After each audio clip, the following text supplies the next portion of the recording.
Hello everyone, welcome back to Rob's Gaming Table. I'm Rob. I'm Mel. And we're here to play some more Earthborne Rangers. Continuing the campaign. If you're watching later, we took a break, I don't know, like three weeks, something like that. So we haven't played this game in about 3 weeks. We've played like 380 games in between. So I did have to read the rules this morning. It was like, oh man, I would have forgot that. And I forgot how many cards we draw and how does Mulligan work. And like I had to do all that usual stuff. Like when we bring Arkham LCG or Lord of the Rings LCG or Marvel Champions back to the channel, all the same issues arise when I start dabbling outside of the world of dedicating your mind to a lifestyle game exclusively. When you start cheating on that lifestyle game with other side games, you know, hopefully this game doesn't find out that I was doing that. It's sometimes hard to get back into it. So we're here. I apologize if you're watching later and you're like, I watched the last episode. They were on point. They were crushing the game. They were like flowing. It was all good. This happens when we play campaigns. We like to take breaks sometimes, which I'm sure you guys do when you play lifestyle games. Sometimes you need to just back off and play something else, cleanse the palate.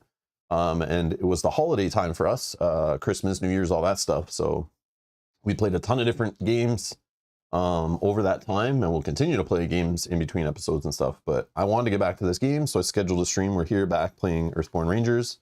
I plan to keep going with it. I'm having a great time. I'm looking forward to getting back into it. But if today sucks, then maybe I don't play it anymore. Who knows? Just kidding. But yeah, so we're back. So just be gentle. Be gentle in the comments when you're like, how the hell did you forget this stuff from last episode I watched 10 minutes ago? No, it's been like 3+ weeks for us. So there you go. Hello, everybody. Hello to you watching live. Hello to you watching later. Hello, hello. Thanks to these folks for supporting the channel and many others for allowing us to sit here on a Sunday afternoon and play this for you guys live on the internet. Thank you. Thank you. Much appreciated. If you notice any goof ups or anything, feel free to comment down in the comment section. If you're watching later, especially leave a timestamp and stuff like that. If you're watching live, just yell at us in the chat. Ask questions. Don't trust that we know everything. Please don't ever do that, because we don't. We're human, just like you. Well, most of you. There could be aliens watching. I don't even know. Who knows who's watching this in the future? AI robots. You are friends to us. I'm not your enemy. Please don't take over the world and try to eliminate us. Yeah, anyone who's watching, you're all awesome. You Skynet, you too are amazing. All right. Anyways, hello everybody. Hello, hello.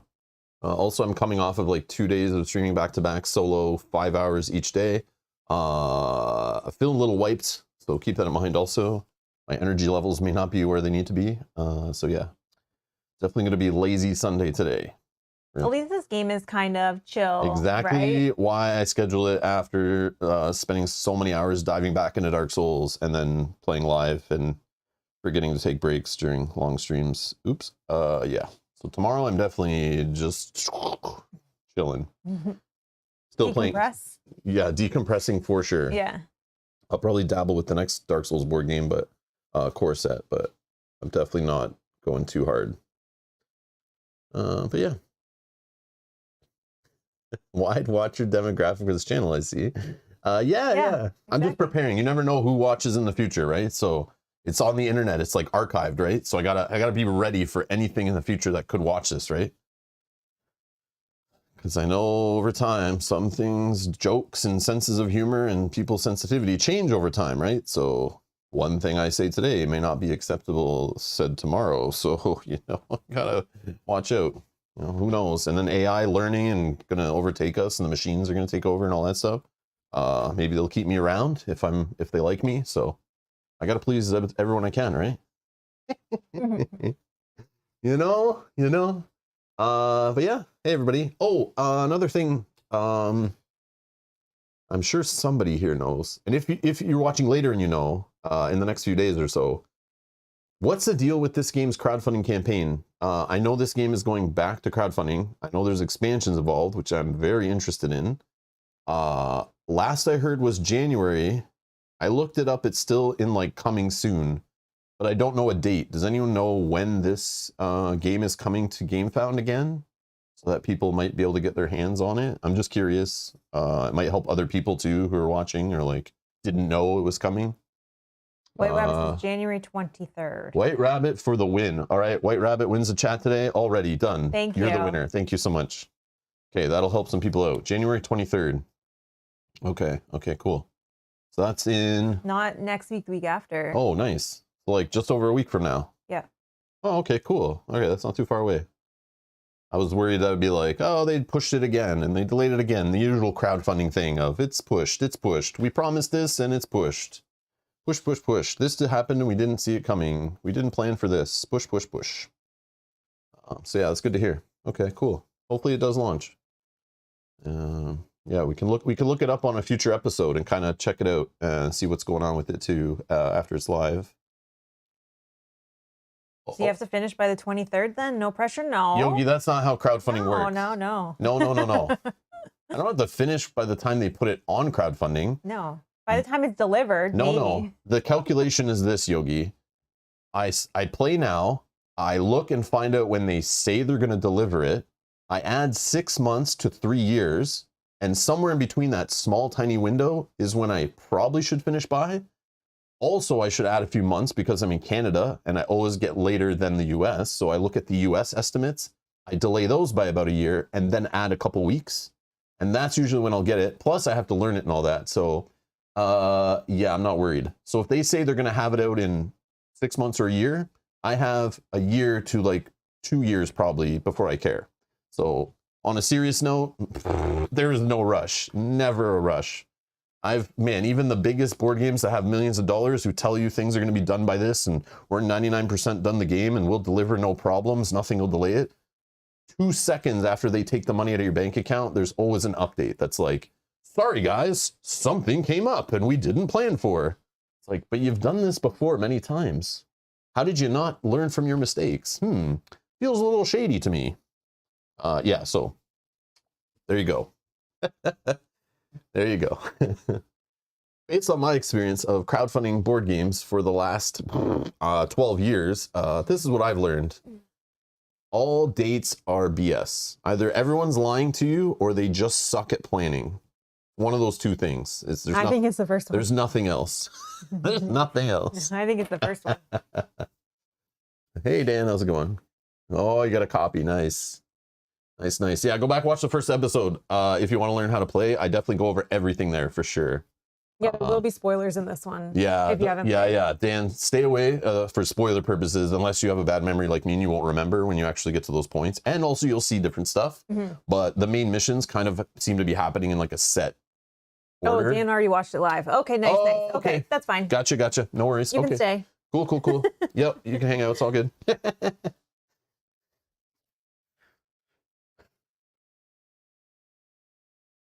Yogi says, look, I lose money on games, so I definitely don't listen to whatever nonsense I am saying. Yogi also says, okay, you need to time your gameplay to when is their peak YouTube searching for EBR to maximize that revenue. The problem is I'd have to to do that, Yogi, it'd have to be playing like the first episode again, like at that time. Because playing like episode 10 of a playthrough at that time, yeah, people might see me when they're searching, but that episode they're definitely not joining a stream or watching like there. They might go back and watch the first one, but that's already there. Nothing I can do to change that being there and stuff like that. So like that's why I think a lot of people don't tie playthroughs like that. Like I do that when I do a first episode or a preview of a Kickstarter playthrough and stuff. Like obviously try to time it around when people care. Makes sense, but I just stopped caring about that kind of stuff. But my content's already there. If you want to find out about that game, like many have, just go watch the first episode. You'll get our explanation of what it is, how to play it, see it played, and we talk about it after like the first episode or two. I think it was 2 episodes, I would say, are pretty full of not too much spoilers that are that bad. Yeah. And that would give you a well good feeling of the game, and not much has changed since then on my feelings on it. I don't think. I still think it's great and all that, but yeah. Here's a question for anybody that's watching live or watching later. Let me know, are you backing this game on the Kickstarter or the Game Found that's coming? I'm curious about that. Here. Oh, what do you want in poll form? Is anybody planning on backing the Kickstarter or the Game Found in January? Are you? Yeah, interesting. Yeah. Because I'm sure that some people maybe missed the first Kickstarter and are now interested. And I know that they have expansion content on that. So that counts as well. Oh, Michael says, I'm watching so I don't have to back. Okay.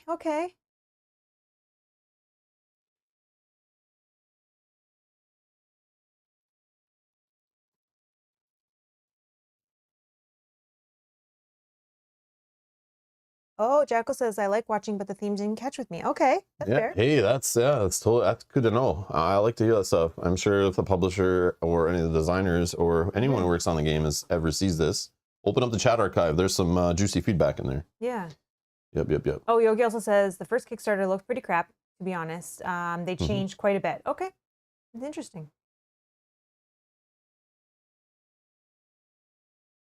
Do you mean, Yogi, like the way they presented it, the game didn't catch you, but then like between crowdfunding and delivery, then the game came out like better on the other end. Is that what you mean? Or you mean the second crowdfunding campaign looks better than the first? Like, I'm not sure. I think that's what I think you mean the first thing I said, I think is what you mean. I'm just curious. I don't really remember. I remember it was on when I was on crowdfunding. I already had faith in it. And I remember talking about it on a coffee chat. I did go in just core set because I wasn't sure that they could screw it up, right? It's just like a handful of people working on it. A bunch of former FFG employees, basically. But I had faith. Like, they've been there and seen the secret sauce be made from beginning to end many times. So I knew they would have friends in the industry and sources and stuff that they could make it work if they spent the time and had the money and stuff. So I just was worried their first crowdfunding campaign didn't really do gangbusters, but it's just a card game too. So it's not like they're doing mini molds and productions and stuff like that. It's just, you know, paper cards, small box, relatively lightweight. But yeah, I'm sure lots of design and playtesting time for these kind of games that have unique cards, so many unique cards, like, and testing all those combinations. It's crazy, but oh, but Yogi says, as in the final game is different to the way it was presented in the OG Kickstarter. Oh, it turned okay. out better than the campaign. Oh, that's great then. Okay. Yeah, so they just didn't present it well. I was worried because, like, and a lot of people thought they were originally planning. I remember when I first looked into it, it was even before the crowdfunding came out. They were like, they were on podcasts and stuff talking about how they wanted to make it like an LCG, releasing packs every month and stuff like that. And then when they were like actually got down to working on it and designing it, they were like, oh crap, that's way over our head. We don't have enough departments to handle this. We don't have a big company behind us. So let's kind of scale it down and let's just make this core set as good as it can be, you know? And that was kind of cool to me. And then they went kind of like more the Arkham route versus the like the new Arkham route, I should say, like the packaged campaign box idea, like all in one, not hunting down packs. All that was great to me. Like, I think that was a good idea. And this new expansion coming with new story and stuff, it's like, that's cool. I like that. But yeah.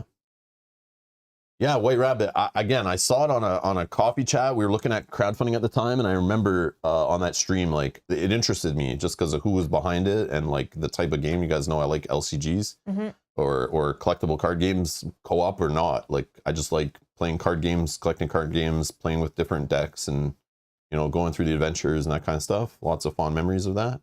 So I was down to try it. The theme was like, oh, that's weird, could be cool, but I had no faith in it. But then playing it's like, okay, they nailed it. Yeah, it's better than I expected. Yeah, exactly. But yeah, when you see it, it's like, oh, there's maybe not like fighting and killing bosses, like, weird. Not everything's trying to kill me. Weird. That's not what I'm used to in these card games. Everything I draw off the deck wants to kill me.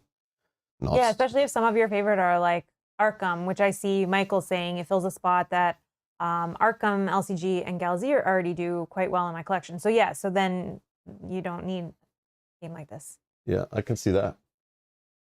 Yeah, because again, if you're like just like, it's not your full-time job to play games and learn games and present games, like some of us, and you only have that you know, evening and weekend hobby time or whatever, and you already have like Arkham LCG or some lifestyle game, whatever it is, board game, card game, whatever, it's hard to fit in other games in that lifestyle. I was talking to Mel about that even this morning. Was like the old days when I was working full time, and in the evenings I'm like fully engrossed in whatever card game at the time, Game of Thrones, a card game, Keyforge, whatever it was. I'm constantly reading the meta, trying to research cards, playing online against other players, practicing for tournaments, planning for tournaments, streaming those tournaments, editing the videos after, you know, commentating on them, you know, trying to be good at the game, trying to cover the game. And that was my lifestyle game. But I was like, I went way too deep in it. But it became like a hobby and a job, or like a side project, I would say. And then the board gaming content, or even playing board games, organizing days to actually play a single board game, was like a once every 3 to 6 month affair. Like, yeah. I would count the board games I played in a year on one hand with people. It was crazy because that lifestyle game just ate up so much time, because you could just get engrossed in those games. And the beauty of it, you don't need to keep learning new rules all the time. You can just enjoy the playing and the consuming. And I love that. And it's tough. So I totally understand. If you play Arkham Horror LCG already, like, you don't really need another LCG, but This one isn't coming at such a fast pace, and Arkham LCG literally releases at a snail's pace also. And I know from playing LCGs for the last 12 years or whatever, it's like there's breaks, there's delays, you get this content, you can play through it usually in a month or whatever, and then you're sitting there waiting another 6 months to a year for the next content. They never were really good at the monthly release thing either, where they're between cycles, they would have like delays and delays and delays, which is totally fine if the stuff comes out this quality. So there's definitely breaks there that easily you could take breaks from those lifestyle games. Because if you're playing Arkham, I know there's lots of content for it, but if you've been playing it since it launched, you can only replay those campaigns so many times with different investigators, and before you just kind of know them and mix in the nightmare modes or whatever those are called, return twos. Before you're just kind of like, I need new content, and then you can always take breaks, right? And then come back, and then stuff becomes fresh again after you've taken breaks, I find. So that's how I found it was kind of for me. So it's hard to find a balance, but yeah, this game is not like coming out. It's like we might get one little campaign expansion maybe once a year, maybe once every year and a half, 2 years. So like this is not going to take up the time, I don't think, I could be wrong, that like Arkham would take up or Lord of the Rings LCG could take up. But again, Arkham is going to eventually end, and like I don't know when, but I could see Arkham LCG kind of like wrapping up anytime. Who knows? FFG, right? They can just cut it off, announce a second edition. Who even knows what happens anymore there, right? But it's been around a long time.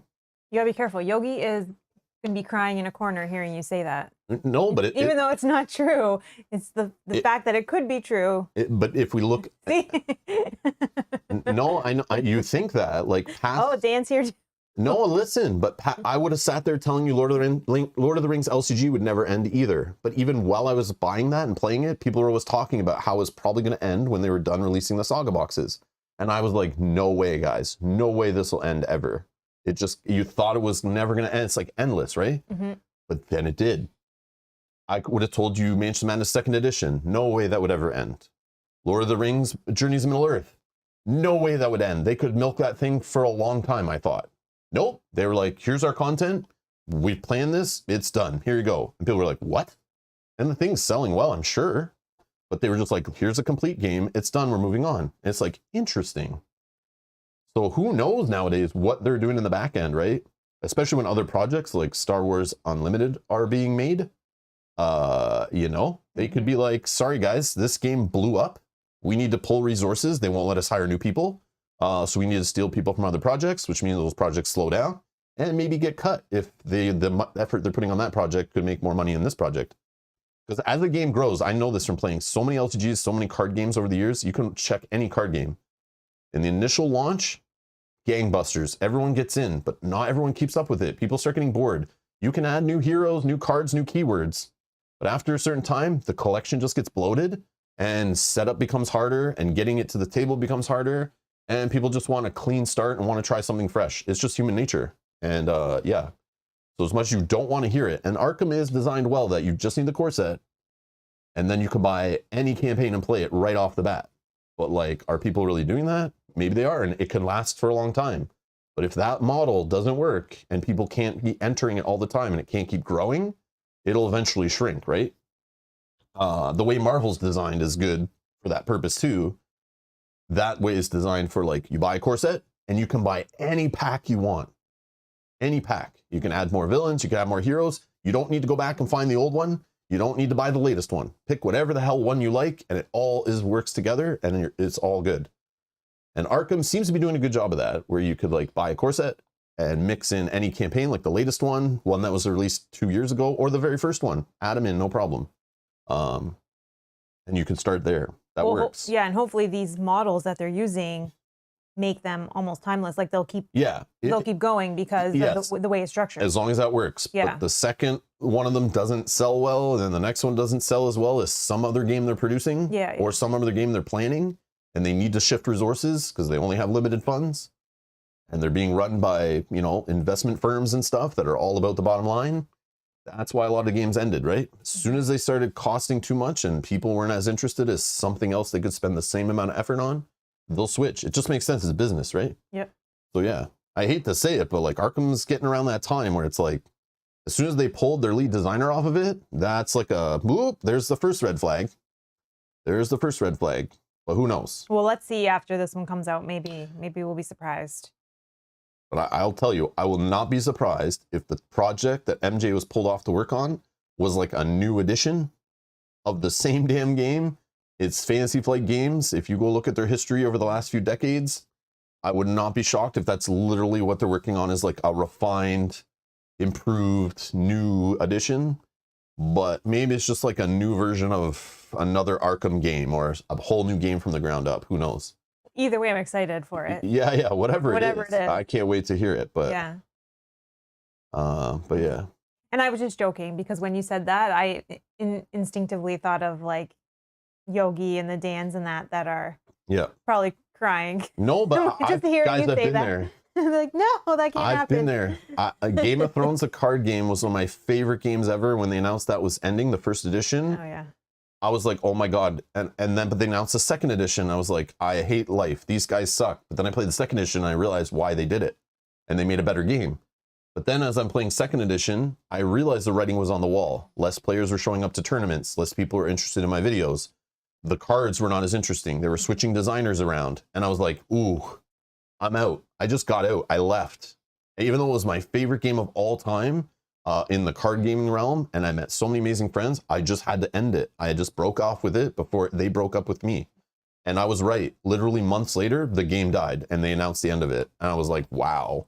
I saw the writing on the wall. I had the feeling. So like Arkham, I've been getting that vibe. I never wanted to say it. It just came up, but like, yeah, I'm feeling it again. Like I've been through it before. The signs are there, but I could be wrong. 2 years from now, they're still releasing boxes. Amazing. But I'm getting that vibe. And I do get worried because Star Wars Unlimited is on the docket. It's about to come. They've already said they put 5 years. They already have a 5-year plan. They're already working on like set 9 or 7 or something in the future. Crazy.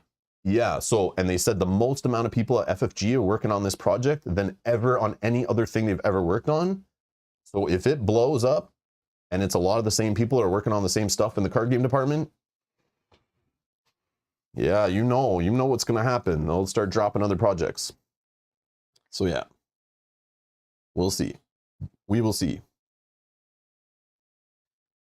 TCGs die in like year 2. Yeah, they usually do. Yeah. A lot of them fumble. But not every single one, right? Not every single one.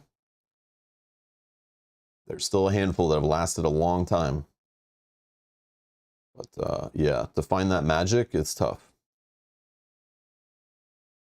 Yeah, Edward says 3 years seems to be the average expectancy for CCGs. Yeah.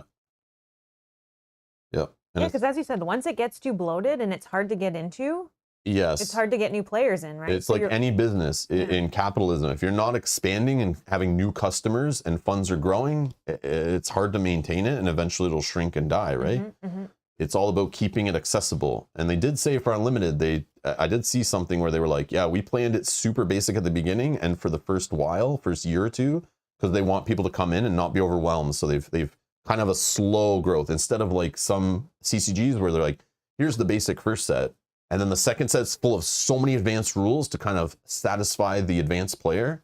They said they're not doing that this time. They're going to like, growth is way down the road. They're going to keep it like lighter and approachable for the foreseeable future, which is so smart for growth, but it might hurt like the hardcore CCGer might come, get bored, and then go and play something more advanced, right? But if it adds to survival, that's smart. I think that's smart. But we'll see. It's all a gamble, right? It's really organized play. If you don't handle organized play correctly, you're dead from the beginning. So they said they're going to do different there, so we'll see. But yeah, we can definitely talk about it on the future. I did pre-order Unlimited stuff, so I'm definitely going to take a look at that game and play it again.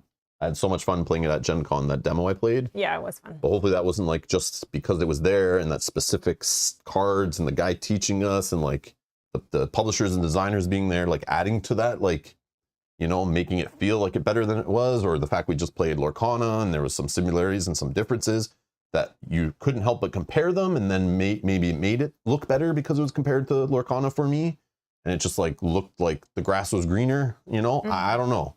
We'll see when we actually get it, and then we have to, you know, open up decks, play with the starter decks, and see how it works when we finally get it, and how set 2 and set 3 go. We'll see. But is that March? Yeah, I think it's March. I'm debating going to a pre-release. We'll see. But yeah, we'll see. Is that already listed places?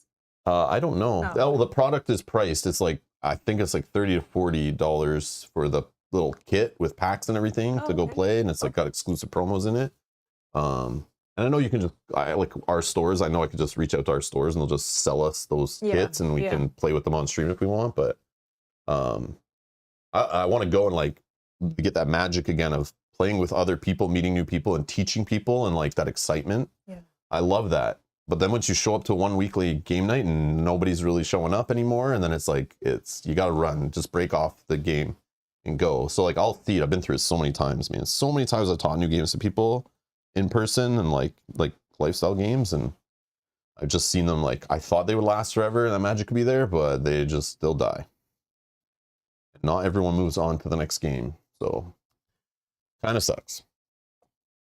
But yeah, anyways, at least this discussion's all related to card games, right? So it's all legal. This isn't side stuff, but yeah, it's interesting. We're just trying to give time for people to come in and something for people to scrub through when they're watching later. True, exactly.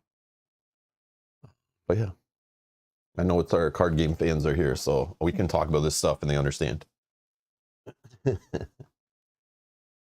Dan says, "Fine, Rob, I'm sending you the bill for my therapy." Oh no. Well, you can't say anything negative about Arkham when Dan's here. Keep supporting it though. Like if you keep supporting it and telling people about it and making sure you're helping new players in the forums, and anytime a new person comes in, don't downvote them. Don't tell them to look at the help document. Give them the answer. Welcome them. Put the effort in to bring new players into your game and grow your game, and it will pay off. Go to your local game store. Bring built decks. Teach people how it plays. Sit there by yourself, bored for 3 hours, waiting for players to show up. If no one shows up, go the next week, do it again. Like you have to do that kind of stuff, because you can't leave it up to Fantasy Flight Games. They just don't do it. They don't do marketing well. They don't do organized play well. They hope players will do it for them. They cheap out. So if you want to see Arkham continue, you need to get other people playing it, keeping with it, coming back to it. Some people played it, 5-8 years ago, whatever it came out, and they said, not for me, and they left. But then new improved sets have come out that are more regarded, and maybe they can come back in and you can have them play with you and call them back up, find where they're at, go to the game store, see if they still hang out there, and pull them back in, spend that time. And then maybe they'll start buying decks and copies and cards and, get it back in the conversation. But if that doesn't happen, the game starts shriveling and dying, right? Because other new hotness comes out and people just start looking elsewhere, right? Yeah, you can't leave it up to FFG. The community has to put in just as much effort as the publisher to keep a lifestyle game going. Like, it's a for sure thing. That's why Magic's still there. The community's there, and when the community's there, the stores then participate, distribution participates, the publisher participates, everyone's making money, and the game sticks around. And that's why, because the players keep showing up, and the players keep teaching new players, and there's always a good starter set to get in, and there's always good resources online to learn, and there's a digital, addition to pull people in. Yeah, there's also the gambling aspect of Magic the Gathering that basically is there also, which not every LCG has that, right? You can only open up the set of an Arkham expansion and get that hit of dopamine once, right? Every year. But like Magic, you literally crack a pack, 5 minutes later, crack another pack, and you're just like, yeah, then you're on a high and you're just hungover and you lost your job because you spent all night huffing those packs, and your boss is looking for you, and like, your wife leaves you. All that kind of stuff happens when you're hooked on drugs. I mean, Magic, but yeah. Yeah, it's an interesting discussion. So again, Earthborne Rangers, same problem. They have to make sure that there's a good entryway going forward, or in a few sets, people will just lose interest, right? If they keep coming with a new campaign for stuff for the existing players, those existing players shrivel, right? You need to always be bringing in new players and have something for new players to come on in. And keep that core set in people's mouths and keep talking about the game, keep sharing the game, teaching the game, showing friends, showing other players, going to hobby stores, talking about it, telling your local game store, all that kind of stuff. I look up in Canada, I'm like, where can I buy Earthborne Rangers core set? Or tell people to go to buy this. Literally 2 stores only ever in the whole country, and there's hundreds. 2 stores ever have had it in stock ever. And one of them sold out, one of them has a couple copies, that's it. Like, why can nobody buy this game? That's crazy. And that's not good. If you can't readily available point people to a copy and they get it, that's going to kill it. And if this game stays only crowdfunding only, and only once every year or two you can find the core set available, yeah, this game is not lasting. 100%. This game is dead already. For sure. For sure. So they need to get this game available too. If other publishers can keep their core sets in stock for card games like this, there's no reason that these guys can't. So, well, let's hope that with this Kickstarter, they're going to print additional copies for retailers. I hope so. That should be part of it. Yeah. That It doesn't look like they did that on the first one, and maybe they were unsure. I don't know, but yeah. But because it looks like the stores that have it on in Canada backed it. That's what I guess. Yeah, probably. They just backed it like we backed it, right? Yeah. Same idea. Oh, you can still get it on the publisher's website? Okay. That's good. Okay. Interesting. Yeah, that's good to know. But if you can't find it on Amazon or at like, some of the bigger local game stores, like I can't go in there and it never becomes a conversation. But every time I go in my local game store, I see Lord of the Rings, Arkham LCG, Magic the Gathering, Pokemon, whatever other card games I could dedicate lifestyle time to. If those are all in front of me when I go in a game store or a toy store or a big box retailer, and Earthborne Rangers is never in that mix, how am I ever going to find out who the publisher is to go to their website to buy the game? It doesn't happen.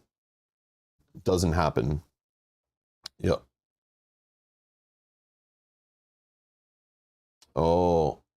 Oh yeah, this is like Team Covenant only too, is like an exclusive retailer. That's another thing that's bad for the life of the game.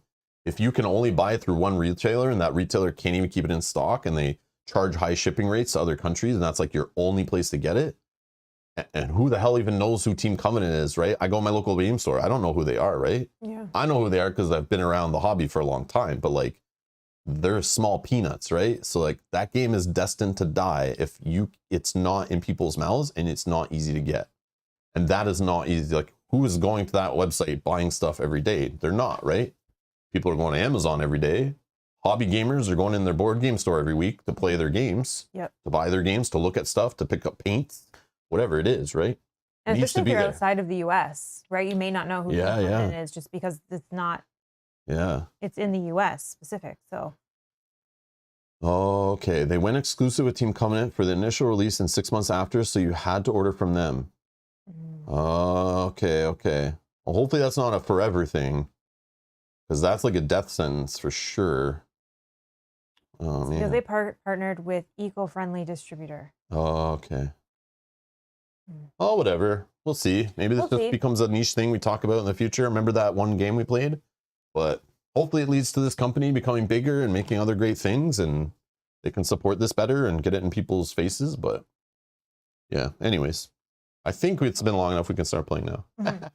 You can close the poll if you want before. If you want, unless you want to keep it going. But I think we give people enough time to vote. Let's see. Yeah, I'm just down for chilling and waking up here. Not waking up. I don't know if I'll ever wake up today, to be honest. I'm just like low energy. So this is interesting result. So 52% say they're not interested in getting a copy in the next crowdfunding campaign. 38% say yes, okay, and 8% already own it. So 52% of you are just here, just chilling. Maybe the theme isn't for you. You like watching us play these kind of games. That's interesting. Very interesting. Well, share the video if you want to keep us playing it. Hit that like button. Thank you to all 26 of you who clicked the like button already. For real, that helps people find this game and find this channel and find these streams. And to be honest, I look at the views we're getting on this campaign series, and it is way less than a lot of others. But I'm having a blast, and like literally the game is the reason I'm still playing. Like, I love this game and I want to see where it goes. I feel like we barely scratched the surface, and I want to keep going. So if you don't want us streaming it, don't watch it, don't share it, don't hit the like button, and don't comment, and don't give us super chats during it, because that'll make YouTube promote it more. But yeah, if I see nobody's really watching, eventually I'll just stop playing it. But like, it definitely was on the decline. I don't think people are interested in the game that much, but we'll see. Hopefully it does grow. But again, share the game, tell people about it. You know, if you like it, tell people about it. Tell your friends, play with your friends, build some decks for them. That's the only way to grow it, man. You can't just sit back and let a company of like 3 people or whatever is behind it try to be marketing it and promoting it, right? They're just small. Larry says, I'm here to see Rob in his blue shirt. Yeah, he's got a nice blue shirt on today. Yeah, I haven't pulled this one out in a while. Yeah, I like that one. Yep. I stopped wearing blue shirts as much as soon as, like, I was trying to get rid of Dan Roberts and make sure he doesn't show up that often because I know he just loves the blue shirts. So I thought if I stopped wearing them as much, he wouldn't show up as often. So it seems to have worked. So now you can bring him back? Yes, yes. Okay. But he might show up and he just doesn't comment. Sometimes, like, some people... Just like when you look in the mirror and you say Mage Knight 3 times, he just shows up in your house. I hate that. Like, I love the guy, but like too much of him, like, geez. I'll look for the comment later on the video. I don't know if he's interested in this series. Yeah. I'm just joking, Dan. I love you, buddy. If I see you at Gen Con next year, yes, you can kiss me and we can hug. It's all good. Oh, I mean, what? That never happened. Minion says, I'd be interested in if the views pick up when the GameFound project launches, which is possible. The other thing is, if this is a hard to get game, as you were mentioning, that's the problem. People don't want to watch through. We're on episode 8 now. People don't want to watch through a campaign of a game that they intend to purchase and they're going to play later. There's spoilers in this game, right? So, and I understand that. I understand that completely. That is definitely a thing, and we understand. Yeah. So in my mind, it's like, I'll keep playing because I'm loving it. And also, I'm assuming if they do it right and people learn about it, maybe they'll watch it later. And it's kind of like one of those Netflix shows that like was on a different network. Nobody watched it. Netflix buys it, knows how to market it. And then all of a sudden, boom, it blows up. And then they're making 3 more seasons, you know? Maybe I love that kind of thing. Yes, I love it too. It's like those little gems that nobody talked about. And then boom, it blew up like in the 2nd season or whatever. Yeah, that's what I'm hoping happens. Are we the gem or is the game the gem? The game, not us. I'm just kidding.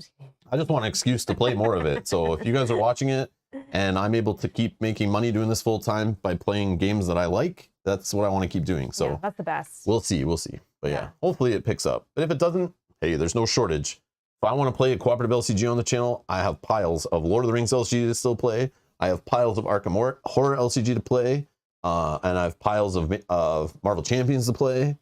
And there's others out there that I've never even tried. Like, what's that other one? The one from Plaid Hat Games that had Ashes. Oh, yes. Ashes is like a co-op LCG kind of type game, right? That like I've never tried. And like, I could always try that too. Like, I'm pretty sure that one's co-op.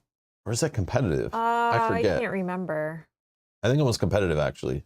I can't remember. I just remember it's like one of the like LCGs, but not an LCG legally, you know, kind of thing. There's a few others, I think, too. Oh, Ashes Reborn is competitive. Okay, I thought so. So is this like one of only 4 competitive like card games that are like constantly release content, even though this hasn't released anything besides the core set?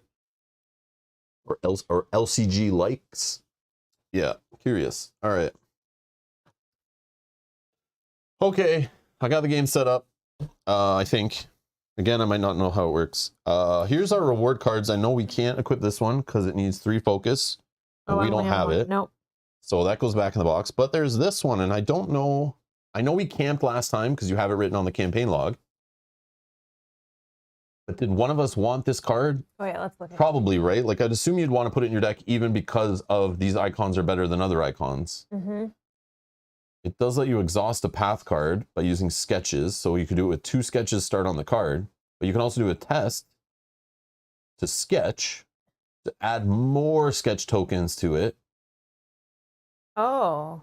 And then you're able to just exhaust path cards. So this is how you get by obstacles. Or let's just get rid of that annoying predator for a turn and tell them to go take a nap or whatever. Yeah. I think is what's happening here. No, I agree with you. Yeah, I agree with you. I just don't know whose deck this is better in. You technically have more awareness. Yeah. So and you're about trying to deal with the location, but I know you have dodge and all that kind of stuff. Yeah. I feel like this is a your deck card. Yeah, like if I put this in my deck, if I didn't see my rod, this would be definitely super helpful. Also, I don't think I have many of the heart icons in my deck, definitely. So I think this is helpful in that case. Stuff. Yeah. I feel like I'm good at connect tests. This would add more to that, but I'm also looking at the card ability. Like that could probably help us. Like, but when you get a second one, Also, this gear stuff, like, Yeah, like I'm a little bit heavier in my gear than you are, I think, because yeah. I feel like a lot of yours are like ones, where Yeah, I have a we couple could that each are take 3. one. We could each take one. That's totally doable. Yeah, we could do that. I'm down to try that. Yeah, I'm down to try that. Okay, I gotta Maybe find thinking it. outside the box. I I like gotta it. find one that I can get rid of. Yeah, I like it. Let's try it. Which maybe is just this one. Maybe I'm just trading that for this. Leaf in the breeze. When you traverse, dodge up to 3 cards. Ooh. That's a maybe, as I Yeah. have a couple of them still. Yeah, I'll probably replace like this one. Survey the land attached to a feature. I feel like I always see this one. I'm like, but it has this on it. Oh. But so does this. So it's like, I'm not losing out on icons. Unless I get rid of this one, but I sometimes like these ones. This one I'd be trading symbol for symbol. After you succeeded a test in which you committed this attribute, you may suffer fatigue to add it back to your hand. One of those two, I think. Maybe this one? I don't know.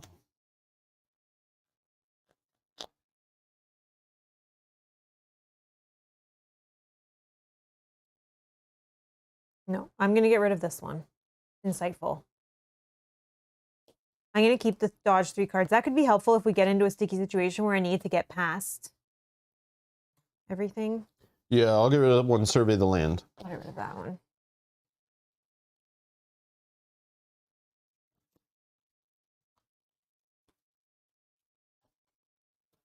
Okay, so let me get Cool.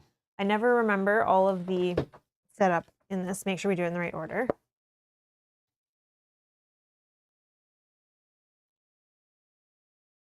Okay, set up the player areas and then draw our starting hands is next.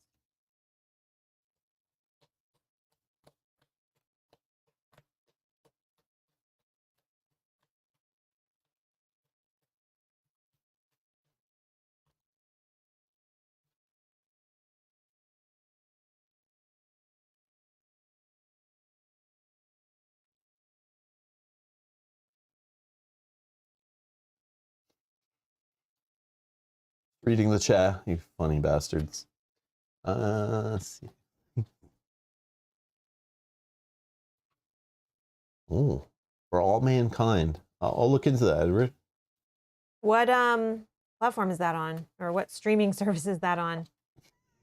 Which one of the 4,000? I know. We just need a whole bunch of them to go out of business, and then they'll consolidate again. Larry says, "Come on, Rob, you need to send feet pics for members to more clicks." Oh, okay. Oh, Larry, you just let everybody know what you're into, Larry. Oh, Larry. Larry, you sicko. I'm just kidding. We don't judge you here. Yeah. I'll send those over later.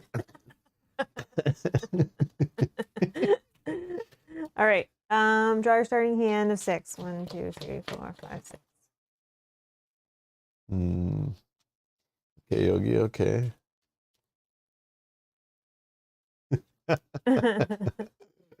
Oh, wow. Okay. All right. So we're set.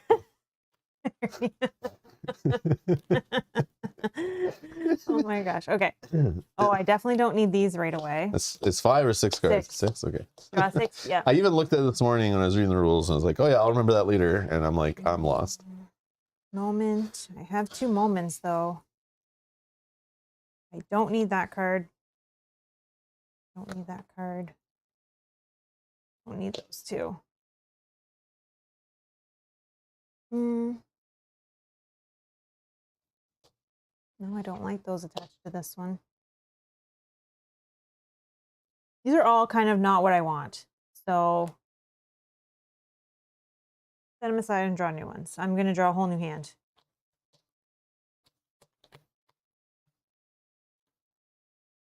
Shuffle these back.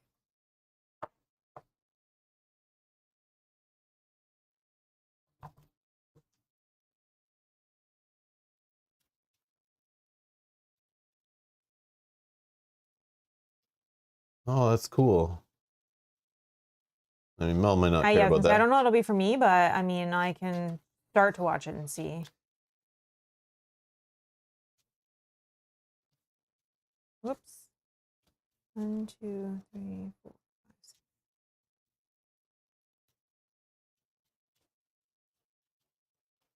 Okay. Oh, these are better. I don't need 2 trail markers, but that's fine, I guess. Okay, elect a leader. Do you wanna Sure, be- me. Okay, and then shuffle the challenge deck, and then set up the starting location. All right. Campaign guide.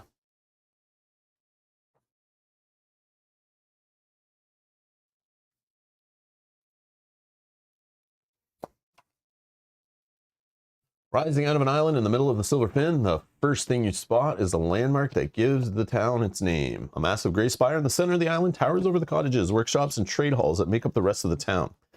As impressive as it is, you know that it is but a protrusion of the ancient archaeology that extends deep into the roots of the valley. Where are we again? The Spire. spire. We're at Spire. Spire. Okay, we're at the spire.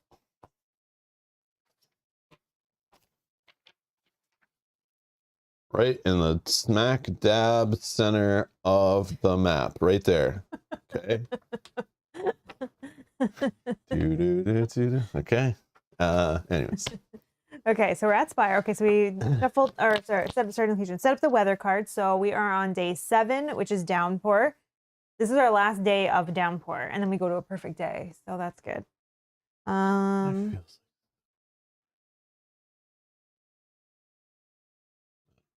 Feels like very bright, and I don't know why. It's too dark, right? All right, there we go. Set up our mission cards. So let's see. Sensor network and Trail of the Vines. Sensor network. Deploy sensors. Oh yeah, we're trying to run around and make like a triangulate some location of the aliens or something crazy. Which we have done 1. The others. In the plummet already. The others are on the island. We have to find out who they are. There's some black smoke monster or something. I don't know what's going on. The plummet, high basin, and mound of the navigator. When a feature comes into play at one of these locations, you may attach this mission to it. When a feature with this mission attached is cleared, place a progress on this mission. We've never done that, I don't think, yet, right? Yeah, we've done the plummet already. Oh, okay. Oh, sensory network. Yeah, we've done plummet already once. I don't remember, but so I you. think we're on our way to the high basin or something. Where was it? Where are these again? I got to look at. Where's the plummet? Where the plummet You is said here. we did the plummet. We did the plummet already. And then we somehow I think we went back moved to the 2 spire. locations, if I remember correctly. We were able to move 2 So then locations. what's closest to is the high basin or the mound of the navigator? High basin. Oh, maybe that's Oh, where mound of the navigator. Yeah, no, I well, think we're going here, aren't we? No, we're probably going there. Oh, and then down here. Yeah, I would think so. Is it far? I know. But this is meant to like probably be done while we're working on other stuff too, maybe? Yeah, which I think is that one that we're working on too. So that's what we're doing. Okay. And if anyone remembers from last episodes or whatever, if you're watching later, drop in the comments too. But by then we might have already gone to one, so I don't know. But I know there's somebody who'll be watching like this series and come to this episode and be like, wait, you're going the wrong way? You said you would do this? But let's check out Trail of the Vines. You might be able to track the mysterious viridescent through its effects on local flora.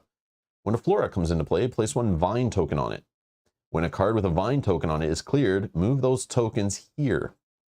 Have 4 or more vine tokens on this card. So I also have this as we've checked it off 1 time. So I think we have to do this 3 times. And we've done this once. So we need to still complete this 2 more times. Okay. Wow. Mr. Wayham says, hello. 51 watching, 20 likes. Click like button, everyone, or I'll break your leg. Oh, no, wait, that didn't say that. Okay, never mind. So we see... I see 35 likes. Sometimes I think if you're watching on the computer, it doesn't refresh by itself. Like it doesn't automatically, unless you refresh the screen. But on the phone, I think it does. Mr. Wayham, refresh whatever you're watching. I'm curious. Hold on, everybody click the like button. No, don't. I want to see if 20 likes changes. Yeah, I see 36 now. But again, like, who knows, man? Who knows what numbers to trust? It's all weird. Yeah, Minion, it doesn't. It depends on what you're watching on. I think if you're watching on your phone, it will update. Oh, Minion says it still shows 8. Yeah, weird, right? Yeah, so like, yeah, I can see 38. Yeah, it doesn't change on the computer. You have to do it yourself. Interesting. Yeah. Sean says, thank you for the reminder to smash it. Smash it like that. It shows 37 women need to refresh. Oh. Refresh again. No, I'm just kidding. YouTube are using all types of spyware to raise the revenue. It just updates when you load the page for the first time. Yeah, or when you refresh the page, which is kind of annoying. Yeah, that's weird. Cool. So those are our 2 missions cards. Build and shuffle the path deck. So for the path, It says, do not add the spire set to the path deck. Shuffle it separately and set it face down next to the path deck. This is the spire deck. So I have the spire deck. Okay, I'm going to shuffle it. And then for the location, we're at Lakeshore, is what you've written on the sheet. So I've got that out already. That means the deck won't be diluted with the location cards yet, because we got to actually make it there, I guess. I also feel like we're just passing through here. Oh, okay. Right? So we don't actually want to do anything here, if I'm remembering. But I don't remember if there's flora here. Like the 3 weeks that we've taken off has made me forget like where our flora cards I know, and that's just gonna hurt it. Peek. I'm peeking. Is there flora? Yeah, there's only those. I remember this. Yeah, the fresh blue kelpweed. There's only 2 of them. So I don't. But again, we can put some. If we see one of these early, we can try to work it so we get a token on the card, and then just leave. Yeah. It doesn't have to all be done here.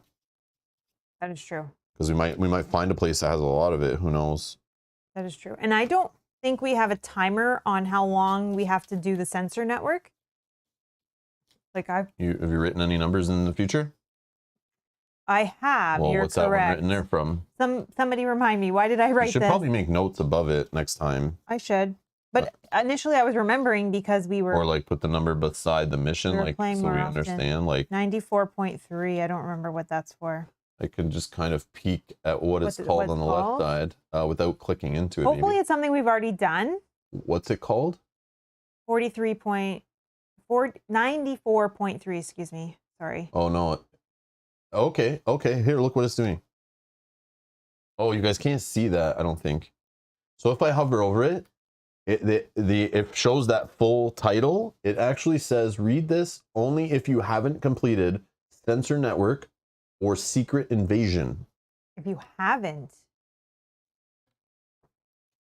Oh. So, then we have to rush. I'm not clicking it because it's like warning, but that's interesting, right? Yeah. So it is to do with sensory network. So we do kind of have it. Okay. I mean, ideally we could get to the next location in this day, complete it, and then on the next day, because we have today day 7 and we have tomorrow day 8. I'm not sure, but okay, we'll do our best, I guess. So you're shuffling the path deck. But I'm okay if like we don't get it completed. I know like Loquitur was telling us before, like when you have something, there's a pressure, try to beat it. That's what you're trying to do. Try to get it done in the time. But like, what happens if we don't? Like, I'm playing this game to experience it and test the waters. Like, I want to know what failure does, you know? Yeah, but what I would hate is if campaign ends? No, I don't think campaign would end. But if something bad happens because we didn't finish, but we were so close to finishing, that would be like, oh, that would feel like we wasted. I know. We'll see. I know. Casual, yeah. This game's supposed to be chill. I know. So, like, I shouldn't take it so seriously. But when I see a mission, I'm like, I need to focus. I need to get this mission done. Yeah, we're trained for that. Yeah, exactly. We've been trained. Any LCG is like, it's all about efficiency. Get it done. Exactly. I need to be the most efficient ranger out there. Yeah, we're just protectors of the valley. It's all good. We're just janitors of the forest, cleaning up litter and stuff, helping old ladies who've fallen down a hill, whatever, you know, that's all we're here to do. So resolve any arrival step. I don't think anything. Lead ranger, draw a path card. Oh, okay. There's some fresh blue kelpweed that would go to me. Yeah. And then tidewater muckets, which are prey water food beings. It's me. Okay. Alrighty, and then finishing touches, place tokens. When flora comes into play, put a vine token on it, which I'm assuming that's this. Whoops, this. No, that's going. And then, sorry. oh, sorry, yeah. No worries. And then what's this one again? When a feature. Oh, this is a feature. I'm gonna attach this mission to it. No, at that location. Sorry. Oh, yeah. At that location. Yeah, My bad. I'm so just skipping okay. everything it says. I'm a dummy. Okay.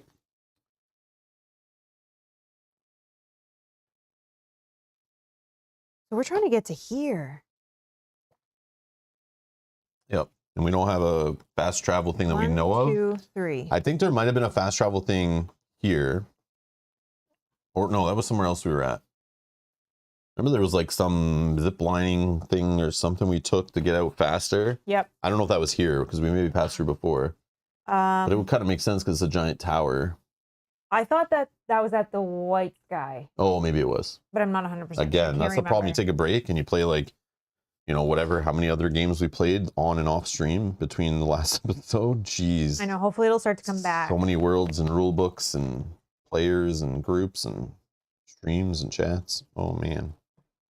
Sorry. And then do you want to flip this? I guess so. I do plan on playing this again. I think we schedule it for like maybe in like a couple days. Mm-hmm. That way we can kind of get back into it. Maybe play it like 2 times a week or something, or start getting back to playing it weekly at least. That's the only way, because if we take breaks again, like, I don't know, this is hard. Yeah, because I felt like we were at a good pace with this game, that we were remembering where everything was. Mm-hmm. Yeah. So you're like, we're out in the outskirts. The town is here, but it's not. We're not with it yet. So we need to like to get there. It's to interact with the spire. We need to pass a little test to enter it. And then we basically switch to where we are. We're not in the outskirts. We're now in the town. So we're only drawing from this if we can get our token onto the card. I don't know if we want to. I feel like not, right? I feel like this is just a pass through. Yeah, we could just get out of here, but okay. We'll see. I mean, ideally, if we can, like you said, get this flora, that would be helpful. And this is the trail, yes. Yeah. All right, so I don't we need eight progress or whatever on there to get through. Alrighty. Okay, so we start by drawing a path card, right? On a turn. So my card is the Laternal Holt, where you can coax them back in. Oh, this thing, yeah. Shuffle it. And if we get the blue, we exhaust this feature, search the path deck and discard for a Romping Laternal, put it into play. And that's a feature, layer, and water. And your card is feature, water, obstacle, the tributary stream. Unfortunately, you'll have to deal with this to get out of here, which the sketchbook would be cool for, I think. But you have other ways of dodging it to work with the location. And then, I don't know. But we could clear it by just getting our tokens on it. But that's annoying because, oh no, we don't need to get our tokens on there. Right. Yeah. So that's fine, I guess. So if we can just get our tokens on there by doing either the spirit test or the focus test, then that's gone. Mm-hmm. And then, or you just dodge at work on this and we ignore that, but you might have a way to deal with it. Well, we should just probably set up. Yet. So who's going first? I don't think it matters usually, right? No.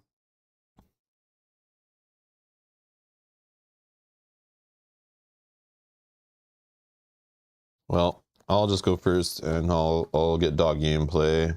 He's persistent. He'll help us throughout, I'm sure.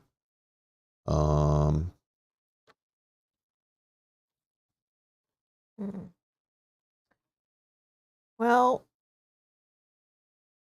I could just do. Can't dodge both of them though.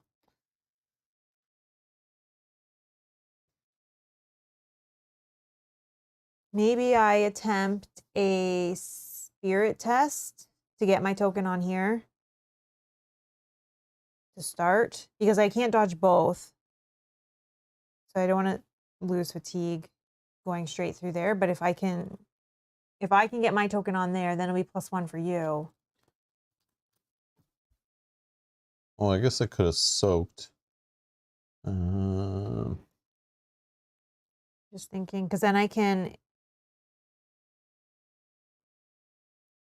pass through this one. But I don't really have, like, I have cards, but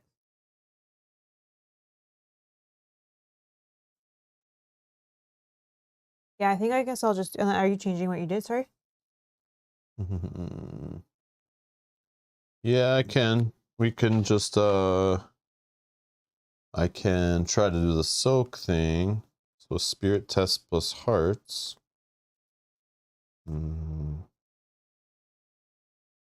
it's 2 I need to pass. I mean, maybe I just hold and go. Yeah, I'll just go all 3. 3 on 2? Yeah, sure. 0, you're good. So now you'll get a +1. So I soaked your feet in the cold, clear water to move your tokens and soothe fatigue. Oh, yes, that sucks. I didn't have any fatigue to soothe. Oh, yeah. So I should have maybe waited on that, like, and just prep this turn and build up like we normally do. But whatever, it's there if you want to get rid of it to start getting out of here faster. That's fine too, I guess. Yeah, I'm going to try the same thing, but I'm going to do 2, 3. I don't know how many cards to put in. So 3 on 2 plus 1. So my token. Was there any? Oh, yeah, sorry. There was a blue. Oh, no. Crap. Sorry. Yeah, this is not what I wanted. So 1 Romping Laternal. Hopefully we can just get out of here. Oh, man. Small deck. They're going to all be in here. There's like 3 or 4 of them in here too, right? So boom. An ambush. Oh, so he would have. Oh, he would have. Oh, no, but it's after that probably, right? Yeah. Yep.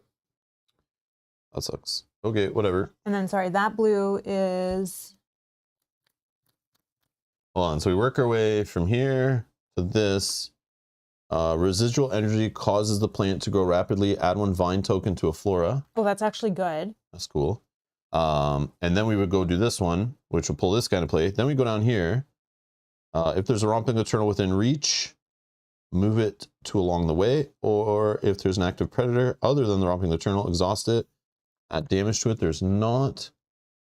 So it escapes through the weeds. Move it to along the way. Oh, no, it doesn't exhaust this. Yeah, it just moves it. Okay. Okay, and then, sorry, mine was successful. I put mine there, and this triggers first, right? So we clear this. Yeah. That's gone. And then the crest is, if this mission is attached, no. Each ranger suffers fatigue equal to the number of vine tokens within reach. Oh, so my I goodness. suffered 2 fatigue. So I should have waited on that. I didn't. Okay. But yeah, sorry, definitely, it's okay. We'll probably have ways of soothing what's again. This one. If there's other active Romping Laternals, no, there's not. Is there an otherwise? No. That was one injury. No. Okay. That was my turn.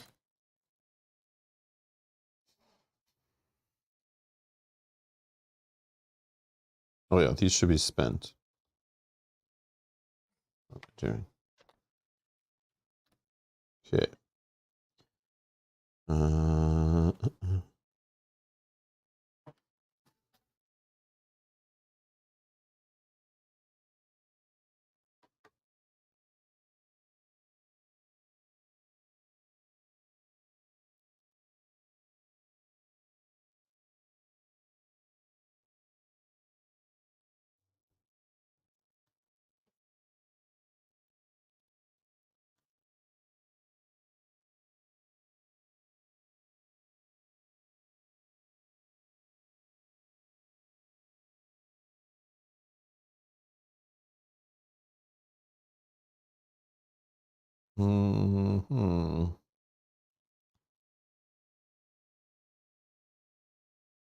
This, if you interact with this, it does soothe fatigue for you. Pry it open, add 1 harm to this being, and soothe 2 fatigue.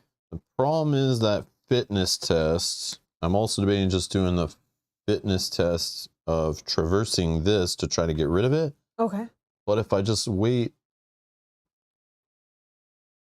1 more, a feature. No, hold on. I'm reading this one. Yeah, these tokens move here. Oh, it needs 2 more. Yeah. So I could just try to get rid of this to get 2 on here, but. Or do we wait, hoping that we get 2 more mountains? No, no, I would not. I don't trust it. And we'll be here too long trying to do that. So it's a traverse X, so it's literally 0, but I think the minimum test can be as 1, right? Yeah. Yeah. So I could just try a test of 1, and if it succeeds, it's gone. If it doesn't, whatever. But if I would get injured though, if that's the case, so I probably don't want to do that. So yeah, I'll do a test of 2.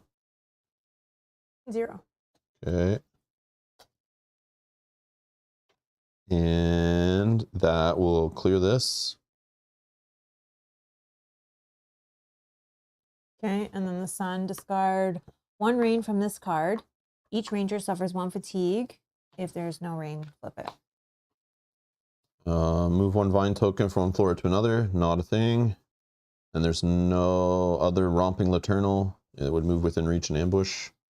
Okay, your turn. Okay, I think, oh, that's my fatigue card, sorry. I think I attempt to traverse here. I will exhaust my roll card to dodge the romping Laternal that is there. So I will spend 1, play this card. This card gives me tokens up to my, what's that symbol? Traverse on the attribute equal to the number of fit on your energy pool, so 2. So this is 2, 3. 3, that's 1. I think I can get rid of 1 of these. I think I can make it 4. 5. 5. 5 on 1. -1, so 4. 4 on 1. Okay. Then these are discarded. This one I can suffer fatigue to add it back to my hand. Okay. And then mountain. There's nowhere to add. And then I think this one does nothing. If there's an active predator other than, it's not a predator. Yep. All right. Hey, Matthew. Hey.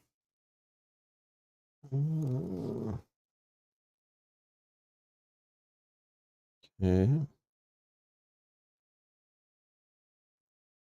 Halfway done. I'll just try fit this test on here. Okay. It's only a 1, right? Yep. So yeah, I'll just test 1 on 1.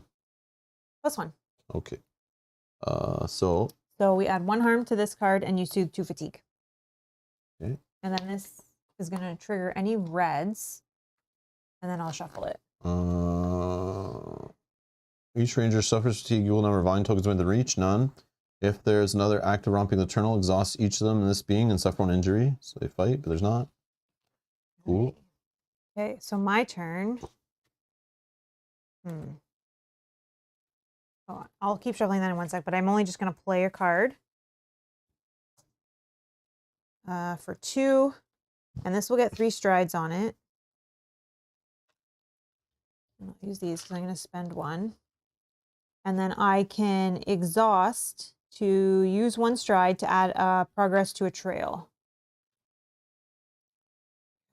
So 5 out of 8. Yeah. So next round, I think I can finish it.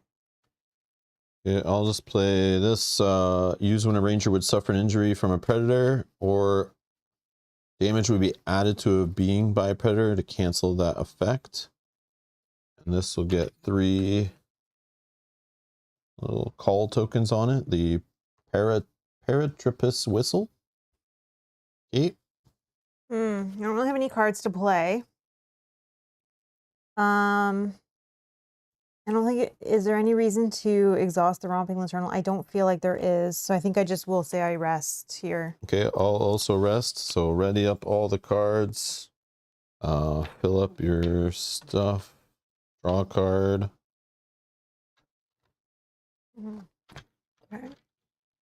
If you had an injury, it hurts.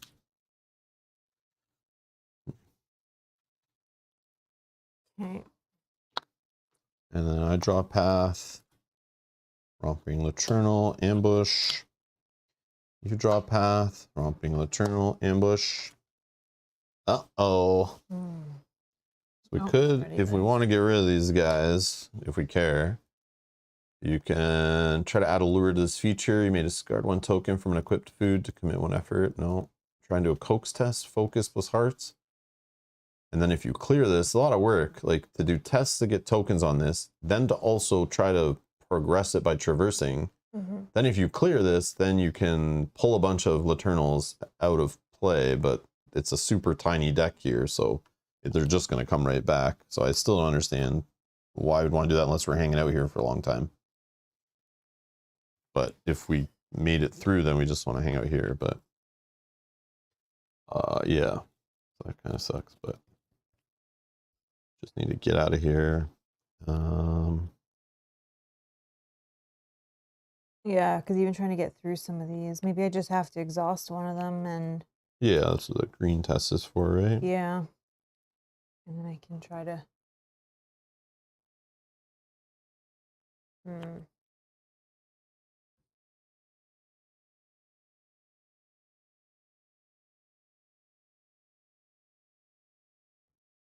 I can go first. I can play quiet to help you. He's friendly, persistent, unique. 2 fitness to play him. I can exhaust him here at the end of my turn to add 3 harm to a being. Oh, that's helpful. I think that just happens. I don't think I need to, like, I'm not doing a test or anything, so I don't think this affects me, but I'll add damage to him, but then he'll bite him back for his presence of 1. Pretty sure that's how that works. That clears up something in your way. Can you use this whistle so that he doesn't take the damage or no? Yeah, I think so. I mean, I don't know if you want to do that. Exhaust. Use 1 call when a ranger would. Oh yeah, he's a being. Yep. And then I cancel it. That's good. Yep, I like it. I forgot about that being thing. I was thinking just protecting the humans we see along the way, but, or sorry, we see during our adventures through the game, not specifically along the way. All right, I'm going to attempt to traverse test here. I'm going to exhaust my roll to dodge the Laternal Holt. I'll take 1 fatigue from the romping Laternal. That's fine. We're going to test for, I feel like I go 3, 4, 5. I need 3 at least. So I'll test for 3, 4.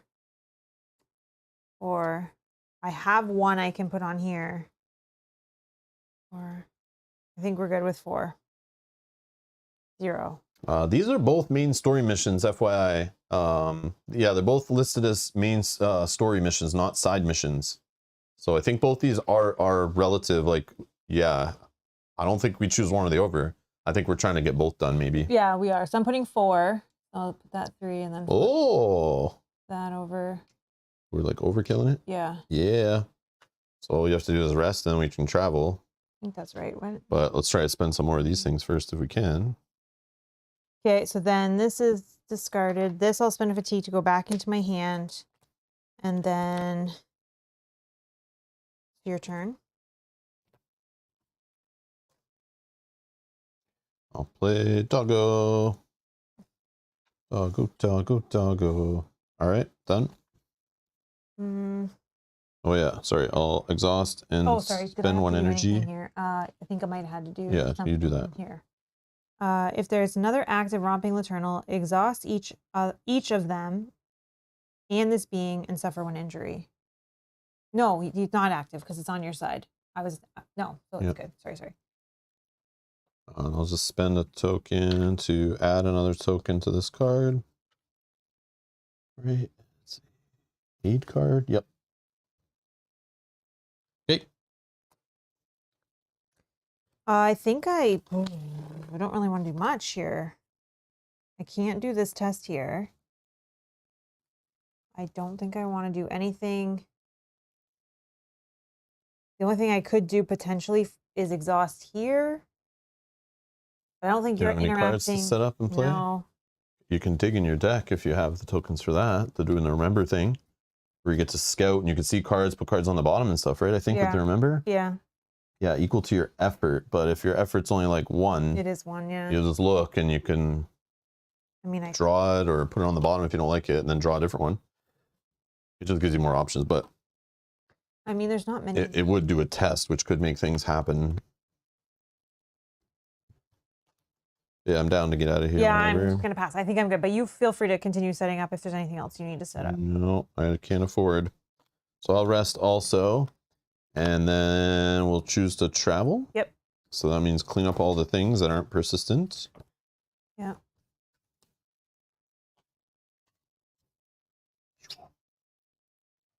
And where are we going? Well, I think if we're trying to go to one, Yeah, two, feel free to three, chime in, anyone, one, too, if you want. three. It's like 5 spaces no matter which way we go, right? There's no quick. Think about Oh. down this way. Oh yeah, that's 3 as well. Oh, okay. 1, 2, 3. 1, 2, 3. And then it's 2 to get to the high basin. So, or no, it's not 3. 1, 2, 3. 1, 2, 3. 1, 2, 3. I'm thinking maybe we go to the Crossroads station. Maybe. This is going to take us along grassland. I don't know that we really had much experience with grassland. Well, high basin first is White Rabbit. High basin first. Okay, so we could still go this way or this way. The old growth. We've never had any experience with the old growth at all, I don't believe. Yeah. It's been shuffled into like a side deck before, I think. Okay. That's okay. Okay. So maybe we'll go to this. I mean, even if Like we we're go looking to for Flora. What are we looking for? Flora. Yeah. Okay. Yeah, maybe if we go to the Crossroads station, we still have the option of going high basin or the navigator. So I mean, maybe. But we could go like up this way too, I think, right? Yeah. That's another way, going by the fractured wall. Yep. Or we could go like this way or like this way. Oh, we can't go this way to get back here. It might, though. Remember that we know there's a canoe from playing like the side scenarios, the separate ones that we played before. To travel, we know it's right on the map. It says rivers unless you got the vehicle. Yeah. Maybe there's other vehicles too. I think this is going to take 6. Okay. And it just so happens high basin is on the water. You know, so then I feel like we might be able to find the shortcut here. Okay. I think we like still at go. one of those, it's got to give it to us at one of these like spots where it's attached. Like I would think even Spire would be a way to get it. Maybe it's in that deck that we never look at. It's like, yeah, we don't care, we're leaving. I think maybe we go to Crossroads Station, and from here we can still decide which direction we want to go because it's 3 either way. So if we go Crossroads Station, we're going to go along grassland. I feel like there's going to be no flora Grassland, here, maybe, okay, but let's do it.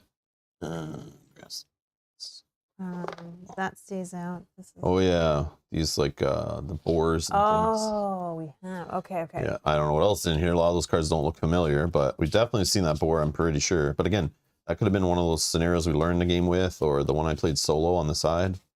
If you're looking for any of that stuff, check the playlist down below in the video description. Shameless plug. Okay, so this is gone.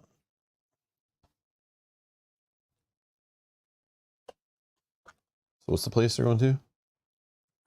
Crossroads Station.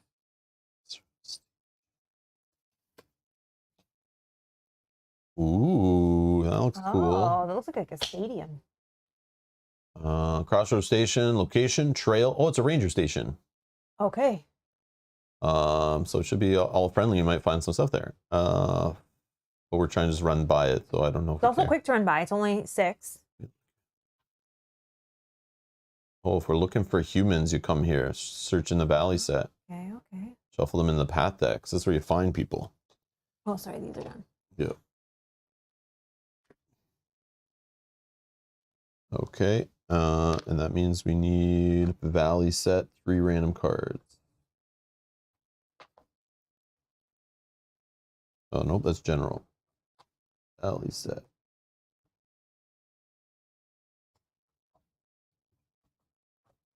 All right. 3 random cards.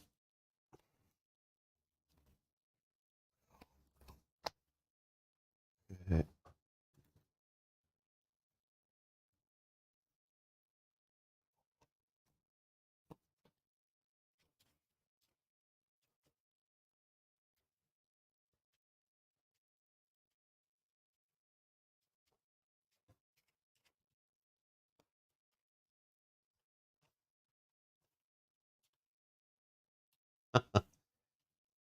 Gen Con hype has started already. Jeez. Yeah. Well, I think because you have to start thinking about it now that we talk about that every year, right? Yeah. So I know. January, start thinking about it. Jeff was saying that the Gate 10 goes on sale tomorrow. So. Nice. Yeah. Yeah, I was looking at that like a week ago. Yep. I was actually looking and saw it wasn't ready yet, and we were looking for parking and stuff, just thinking about it, just seeing what's there and what's going on. And, yeah, badges don't go on sale till later this year, actually February 11th. Yeah. They delayed it because of some reason. I forget what I saw, which reason was for. They're changing their system or something weird, so that it delayed things, or but then still like 2 weeks later or whatever is like hotel registration again, which is gonna be Wild West. But yeah. I think people are already able to submit events. Oh yeah, yeah. You can start. Yeah. Literally after the last one ends, people already start planning for the next year and talk about what they're working on. So just think about it. If you have a game you want to release there, or a game you want to promote there, or a crowdfunding campaign, you've already been working and planning and got investment and loans and hired employees, whatever, well in advance of even the previous Gen Con. Like, you know, so like you obviously know, like, you're okay, this is a game we're working on, we want to line up for release there. Like, they know that well in advance. So making events to promote the game, teach the game, show off the game, buying a booth to sell the game, all that stuff has to happen way in advance.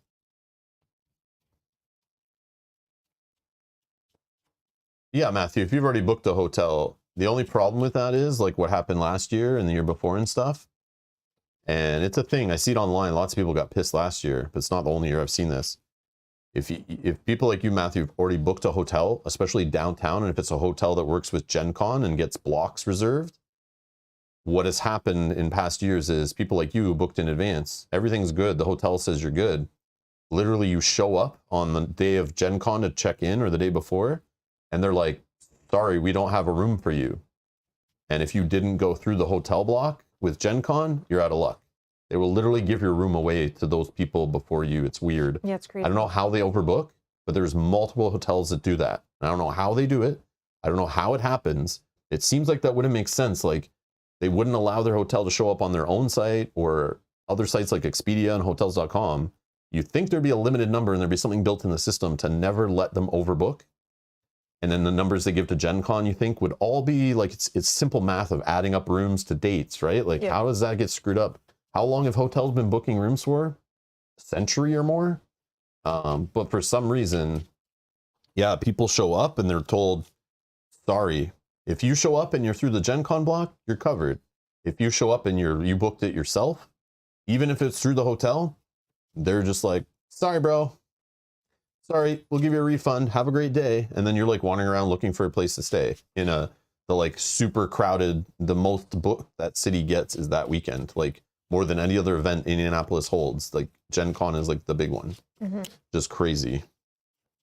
Yeah, it's a nightmare. That's what scares me. Is like, if I book downtown, I'm going through the Gen Con system, even though it's a nightmare, even though you might be getting overcharged maybe a little bit, or like there's the convenience fees and stuff probably.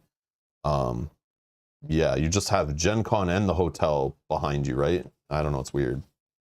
It's very weird, but who knows? I don't trust that system really either, but I don't book downtown though, so. Yeah, we don't. But even some hotels not directly downtown still go through the hotel system now. Oh yeah, like a little. They're little growing away, and they're growing, right? So it's like, ugh. Yeah. Yeah, Amanda, you should be fine. Yeah, I'm just talking about like downtown hotels, like the major handful that are like connected to the convention center. Always shady business. Every year I see it online. So many unhappy people get screwed over for some reason. For some reason, too, I feel like last year was the worst year for it. Yeah, I don't know if it was because they didn't think it was going to be as big as it was. I don't know. But last year, I felt like I was reading so many horror stories of people saying like, oh, I tried checking at my hotel and they said I don't have a room. Like, I don't know where to go and I flew here or whatever. It's crazy. Jacko says nobody's getting mad not getting booked at the hole I booked. Understood. Understood. Yeah, I couldn't believe that we were able to book something after what we walked into last time. Yeah. It's all good. Yeah. Do what you gotta do. But the hype is real. I love it. Yeah. Keep these conversations going in the Discord too, like in the conventions one. Yeah. Got to build the hype so other people join. Yep. Alrighty, Okay. so now we're going to do a rival step. So that Read is... 20. Oh, yeah, I've never been here before. Crossroads Station sits at the confluence of several trails and paths leading through the valley, but upon a well-preserved Estian ruin, the station is the vision of the artificer Baal Orlin, son of the legendary artificer Mora Orlin.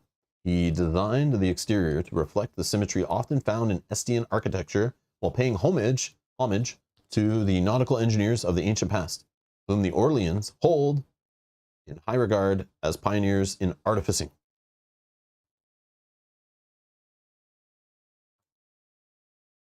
Okay. Refresh. So we draw one card, refill our energy, ready all cards. Draw one card.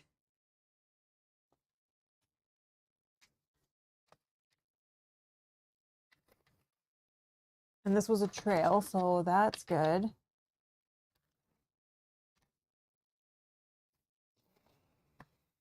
Okay, and then we draw path cards.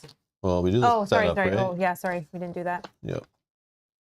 Lead Ranger, draw path card. What the heck? What the heck is that? A being predator mammal. Ambush. If a ranger is injured, this being gains disconnected. Which I just read in the rulebook this morning, and that stuck out to me, that keyword, because I was like, I've never seen that keyword before. And I never seen it. But when you cannot use the, you can't do a connect test with it if it's disconnected. Oh. So you basically got to fight it. Okay. You can't just pet it.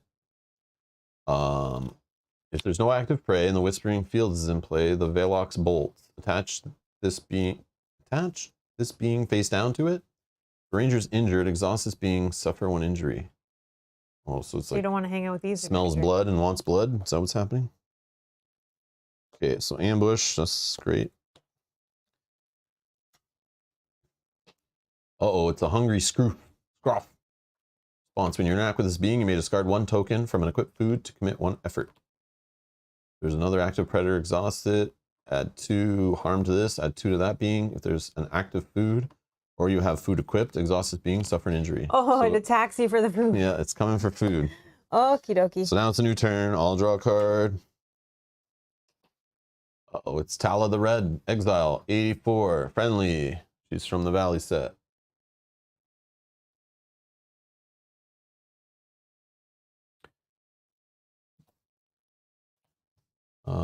If you found Tala a home. I don't think we've seen her, but I should get my thing because I don't. Oh, we've seen her before. We have. Hold on, let me see. Yeah, you're gonna check the campaign log. I'm waiting for it. No. Otherwise, go to here. You don't know everyone in the valley, but the moment you spot a woman walking towards you, you can tell she's not a local. It's not just the heavy furs and the well-used ice axe hanging from her belt. The tightness around her eyes and mouth expresses discomfort with everything around her. You greet her, and she stares at you warily. I'm Tala the Red. She finally replies reluctantly, formally, of the ice clans to the north. Clear Tala to ask her about her exile. We may have done that, but then like finding her a home, and we probably attached the thing to her, and we're like, we're not worried about that right now. But yeah. Or we did it, and you know how sometimes it's like, if you don't want to do it right now, just do some fatigue and move on.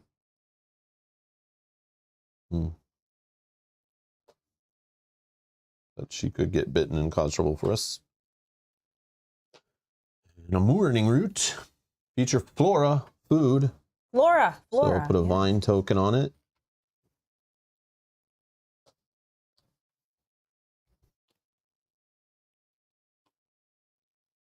All right, who's going first? You can soothe 3 fatigue from this slice test, this fitness slice test. 4. There's an active prey, exhaust it. Oh, there is. Add presence to this equal its harm. Add present to it and harm to this feature, both equals. Oh, okay. Oh, this thing will kill it in one shot. Wonderful. Wonderful.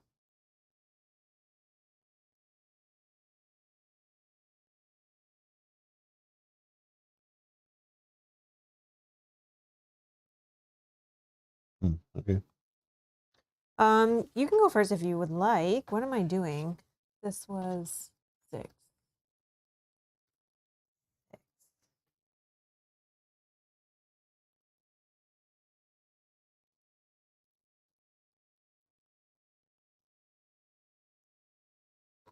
And again, we're just racing through here, right? I think so, yeah. Because like, if we're gonna get to one of these places, And then do what we need to do there. I don't think we will. We'll probably end up just getting there and chilling. So we could just make this the adventure playthrough is trying to get to the next place. But if you say we have like literally 2 days or something before we meet Yeah, again. because we're on day 7 now. Tomorrow, like our next playthrough will be day 8. So we're rushing. Yeah. That's no fun. I want to hang out in some of these places and explore them. But it's okay, I guess. And I want this vine as well. Oh yeah, because that might help things. I don't know. Okay. What does that say when a card... Oh, when it's cleared, so it doesn't even matter. Okay. Yeah, you can go first.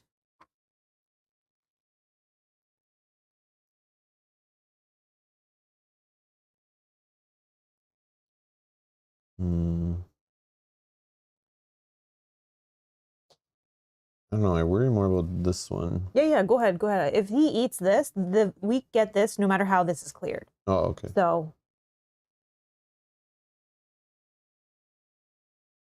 Okay. So I'll exhaust this for him to bite him, and then I'll do the whole this to prevent him biting back. So good. And then for my action or card play, Oh, this should be ready because I haven't gone yet. I'm gonna put this my hiking greaves into play, and that's 3 equipment slots. And then I put 3 uses on it, and I go ahead. Okay, I think I'm going to attempt a test here. Oh, I could go ahead. do here. I could do this exhaust, move a being. Can I move him here, or does he have to go here then here? No, you move him wherever you want.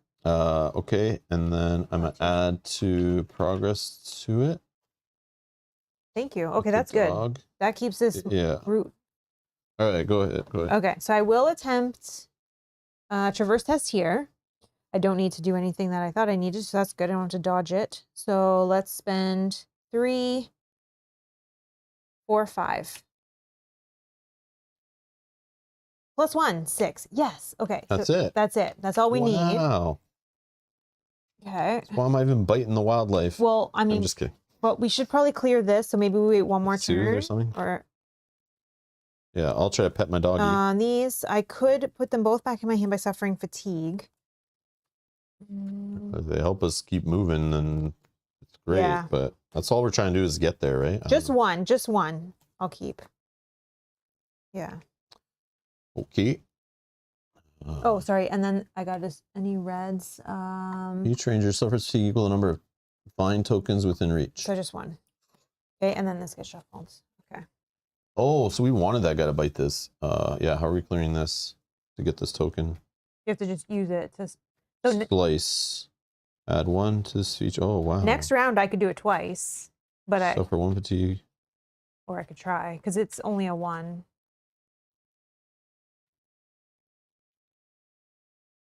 Damn.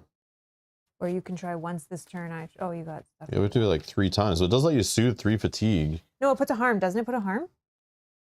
Oh, only 2 Yeah, times. the 2 times, Oh, okay, yeah. okay. I mean, I could do that. Yeah, you just have stuff in your way. Oh, just this guy, I guess. Oh, yeah, true.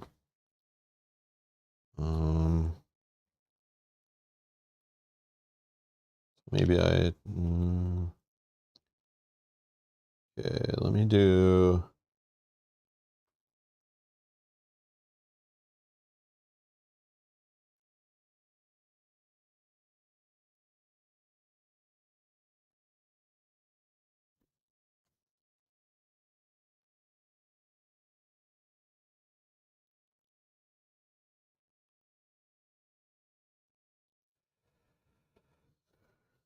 I'll just do a fit test of 1. 0. You're good. I pet him, ready him, and soothe the fatigue. Ooh. This is his favorite snack. Choose the ranger. That ranger soothes the fatigue equal number of spa in their energy pool. I can get you to suffer, or... Oh, it's food, too. We can use it when we need to, like, use food to get rid of these guys and stuff. Okay. All right. Then I will exhaust this guy. You can move it back here if you want, and then maybe he'll eat this. Yeah, true.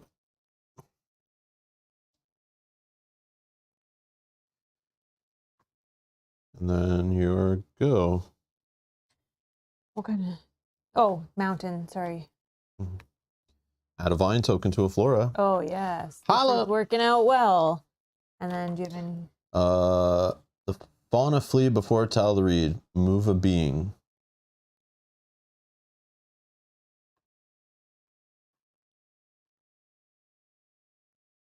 I mean, you can, I guess, take it back if you want. Nope.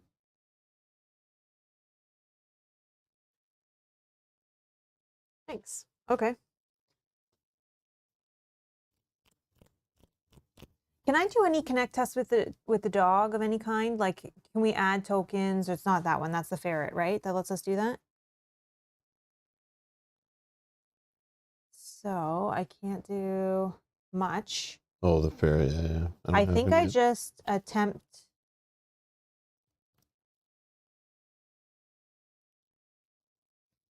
I think I have to, if I want to try to make this work, I have to just try for a remember test, I think. Because if I exhaust this guy, he won't, this one You can won't try be to able just connect with him. And if you can get 2 products right. on here, he's cleared. Gone. You're right. So it's just 2 versus 2. I'm not spending any cards on it. Oh, +1, 3. Yeah, so he's gone. You're right. So then he doesn't eat him because he's gone, but that's fine. Then we can use the root for ourselves next round, I guess. No, I'm still going to do it now. Oh, yeah, go ahead, yeah. Oh, so our mountain. Oh, we add another vine token. And then if there's an active prey, there's not. Okay, I'll just do a fitness test, a slice. -1. So, but you were 1v1. Yeah, I have no extra to add to that test, so that's why I didn't really want to do it, but I was hoping the guy would eat it, but hey, whatever. Then red. Oh, yeah. Each ranger suffers fatigue, equal to number of vine tokens within the reach. Yeah, we need to get rid of that. Well, I need to activate that next round, and then we travel, or we just travel out of here, but I mean, it's good. No, we need to do this. We need to do it. Yeah. It's fine if we get that done and we're like, get to our location. I think that's good, I agree, right? I agree. I think so. I agree. Angie, what up? Hello. So that was my turn, sorry. Oh, no, that was your turn, so it's my turn. You did the fitness test. I will pass, or rest.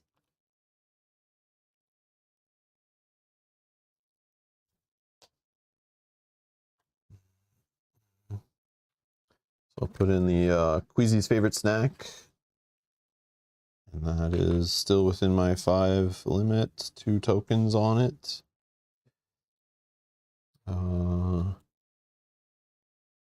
Oh, you have no spirit. Okay, we'll get you next time. That's it. I need to do. Yeah, I'm gonna do this. Oh yeah, you go. No, I've passed. You oh, keep okay. going. I'll do a focus, like a remember test. For 2? Yeah. -1. 1. Touch a predator, lose a predator trait. No, I'll put this on the bottom and then draw the next card. Quiet, not the symbols I'm looking for. And then mountains, we'll add another token here. Yeah, it's more than we need. Man, we could get all done with just 1. Yeah. That Oh, sucks. but you have a move a being, right? Move a being, yeah, sure, whatever. Alrighty. Then I'll do this exhaust. I'll spend 1 energy to add a token to this aid card. No, let's add it to this card. I'm done. So rest both. Are we traveling? Yeah, no. We want to do that? Wait, one more turn, but we'll just travel fast. Like, we'll do this on the first 2 turns, and then travel. Like, then I'll just rest again, unless there's stuff that we can put into play. Okay. Ready everything up. I hope so.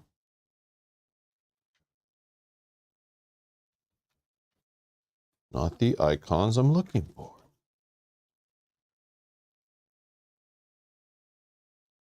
Okay.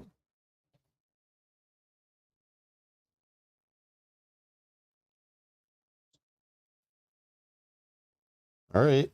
My path card for card. you. Hey, it's an Artalope. Hey, Artalope. There's an active card within 2 or more presents. Shuffle this being into the path. Draw a path card. If there's an active predator, exhaust it. If there's one more, okay.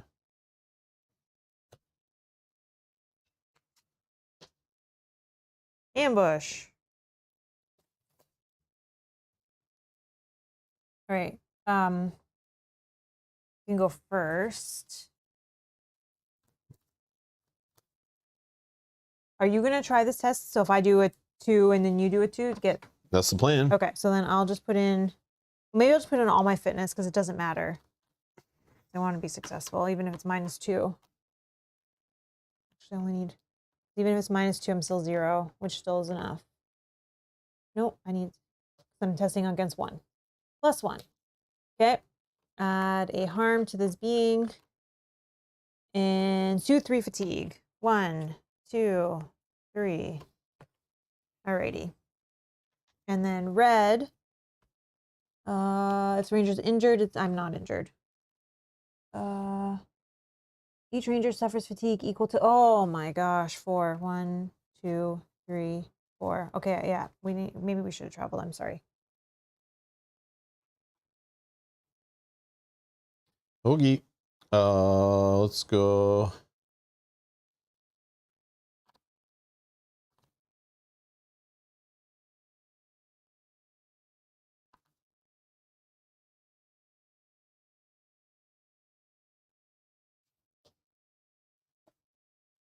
Get rid of him with a bite.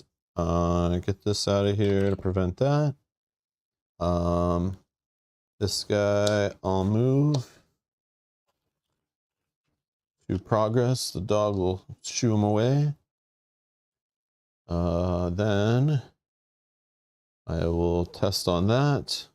2, please. -1. Okay.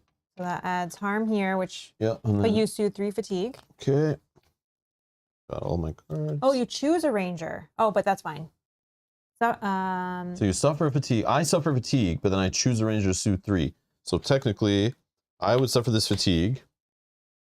And then, holy crap, you're low. I know. I'll choose you to soothe 3 then.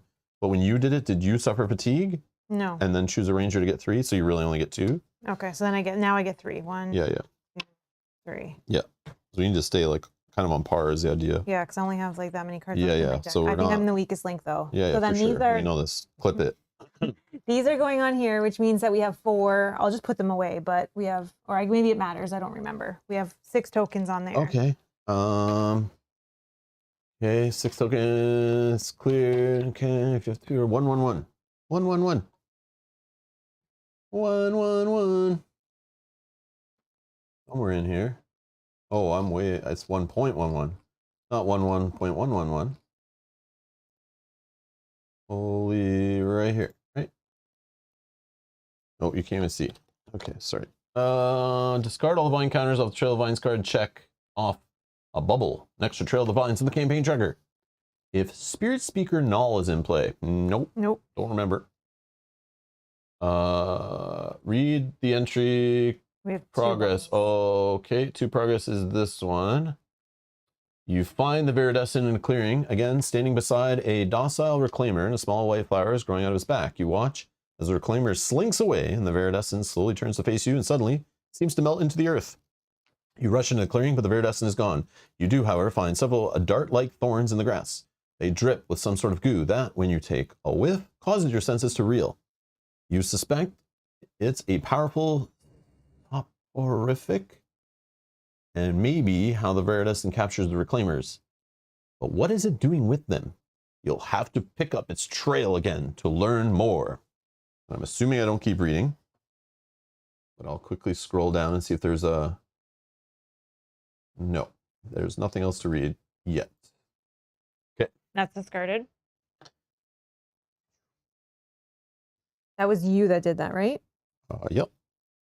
And then that was on this mountain stuff. Does mountain start firing off? I don't think anything triggers because there's Add a vine token to a flora. no flora to add. Move a being. There's an active predator. Exhaust it. Nope. Move a being. Move this being. Move it here, whatever. Okay. Okay, I will just spend 1 to put the reverb lock-in into play where I can attach a moment to it. I'll attach this one. And then I will add 2 echoes. The end of your turn, I'll spend a thingy to add another thingy to this whistle. And then my turn. Mm-hmm. Let's... Or you can do this pet test too to like soothe the fatigue. Oh, you don't have fitness, never mind. Oh, I don't have fitness now either. Oh yeah, because I did it on. Yeah. Oh, you have spirit here. Exhaust. Use a bite. Choose a ranger. That ranger suffers fatigue equal to their spy and their energy pool. Their spee. So I soothe 2? Yep. Okay. I think I pass.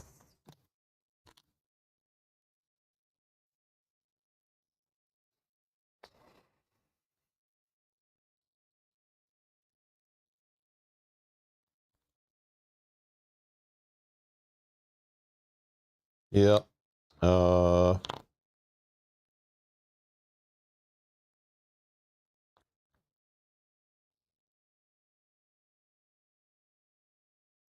Sure. And travel? Yep. All right, so we're spending the 6. Travel. Gonzo. Okay, and so maybe we travel to the branch. Is that maybe... Oh yeah, we have to. Yeah, we're traveling to the branch, which is across old growth. Old growth, is that what we have? No, we should have grassland. Oh, I see.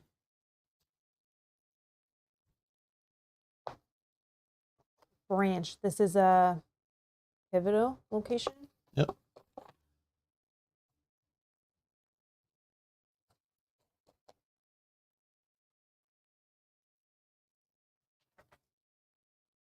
Okay. And then at least our next travel to High Basin will be the same. Will be old growth as well. It'll be the same. So. Sorry, what's the terrain? Old growth. Old growth. Yeah, it's like 3 trees, big trees. Branch is a nice place. Okay, good. Is it gonna let me soothe like 20 fatigue? I only have 1, 2, 3, 4, 5 more turns left.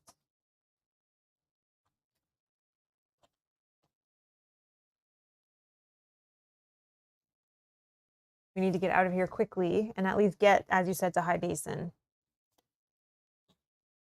Or we could chill here and then start the next one. Oh, it's where the Ewoks live. Okay. Up in the treetop. Also a trail. Branch, location, pivotal, forest, trail, ascent. Only 1 to interact. Awareness, a heart, search test, the treetop settlement, scout, path cards equal to your effort, then draw a path card. So that's how we're talking to people. 8 to progress it. 6 is what I'm reading here. To set the scene.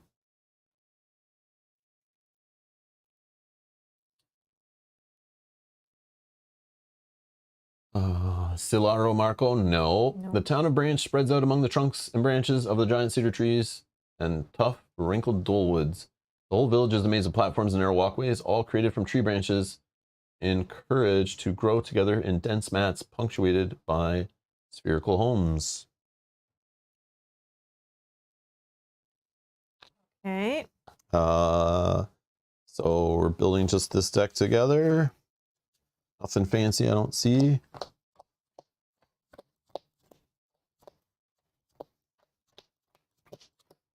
Yeah, the art in this game is awesome. Amanda. Yeah, I agree. I love it. Definitely gets like goes with good with the theme and the feels and stuff. Yeah, it's all good.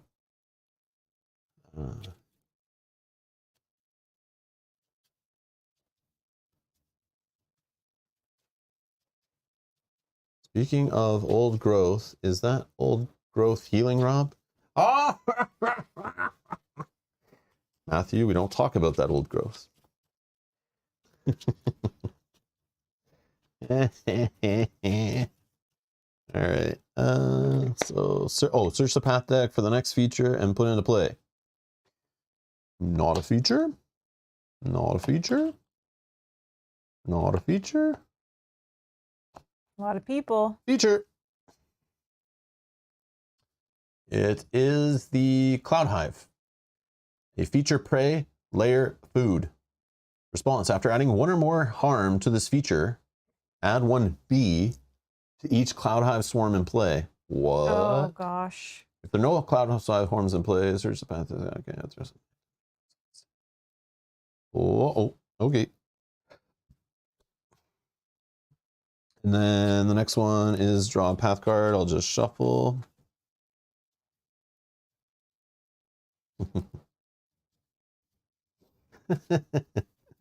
Yeah, horrible joke. Matthew says, Rob, are you going to game all day Saturday with us? We're talking about Gen Con. Oh, Gen Con. Again, right now, Gen Con is not 100% locked in. Mm-hmm. I don't consider me going 100% this year. I've already started writing down pros and cons and debating whether it works for business purposes and personal purposes and stuff. So yeah, I'm not going to say yes to anything like that. Ask me like a couple weeks before. But right now the plan is I'll kind of wait and see. Yeah, I'll wait and see. Again, with things kind of pushed back this year, I'm assuming all the dates will kind of be pushed back a little bit. Also depends what publishers are doing there, who's going, all that kind of stuff. I just have to see, like, you know, if it makes sense to business wise, or should I just invest in other things? And that time commitment too, that's like a full week pretty much of not playing games and doing current content and maybe making different types of content. I have to look back at last year before, whatever, see how the content for those years worked. Did it make sense? Do people care? Because really in the grand scheme of things, like, not everyone cares about Gen Con who watches our channel. Even less so than some of the games we play on the channel, like, have bigger audiences than that convention does. So I have to think of that too, right? But then if I start weighing that, hey, it's like also a fun getaway for me and like could be treated as like vacation time kind of, but also work. It's like, but again, it's like, it's hard. It's hard, but yeah, we'll see. And then draw one path card for me. So yeah, I don't know. There could be a tournament that day I want to play in. Like, I don't even know right now, right? At least the event system has to open and I see the events before I say I'm dedicating a day to just playing, right? Yeah. It's like Star Wars Unlimited. Maybe I get drawn into that so hard that I'm like, I want to play at some super crazy fun introductory tournament they have there for like the second set launch or something.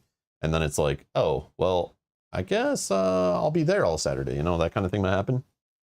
All right, Evergreen Hall is a feature, a structure. We got to read 63 when it comes into play.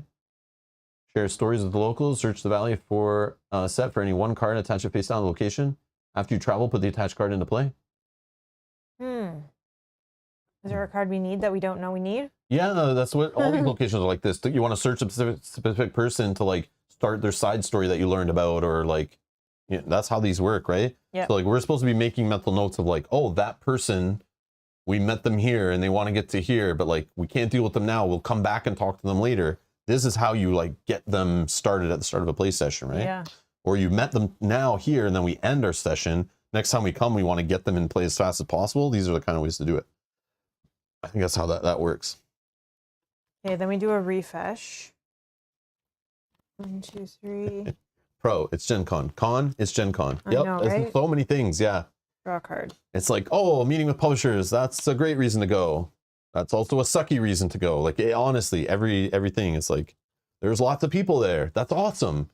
There's lots of people there. That sucks. Like, everything exactly is a pro and a con. That's why it's so hard. But yeah, I want to go, but we'll see.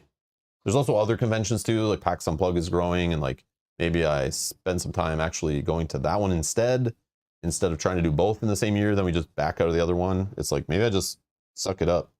I've been to Gen Con many times, but also you never know. Like, we went to Gen Con last year. I couldn't tell you how it would go. I left myself a little more open. Mm-hmm.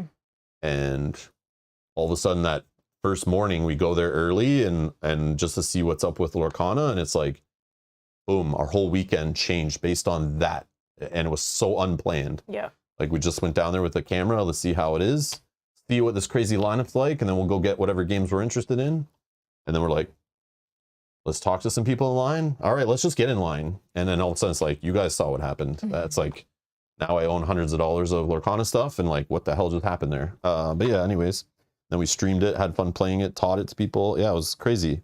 I didn't go to Gen Con thinking any of that would happen, which is cool. So I will never. We thought we'd play in a demo tournament. Yeah. Demo. Yeah, we'll just try a demo event. Yeah. We'll just try it out on like third day of the convention or whatever. So Matthew, in January of Gen Con, I cannot lock in that I'll be playing all Saturday board games with you guys. I'm sorry. It just can't happen. Yeah. It can't happen. The best unplanned 4 days in gaming is really what that Gen Con is. All right. We are. So you refresh and set up your stuff. Draw your card, ready your. Oh, this guy should be gone too, right? Oh, yes. Yep. Whoopsie. Get out of here, Artelope.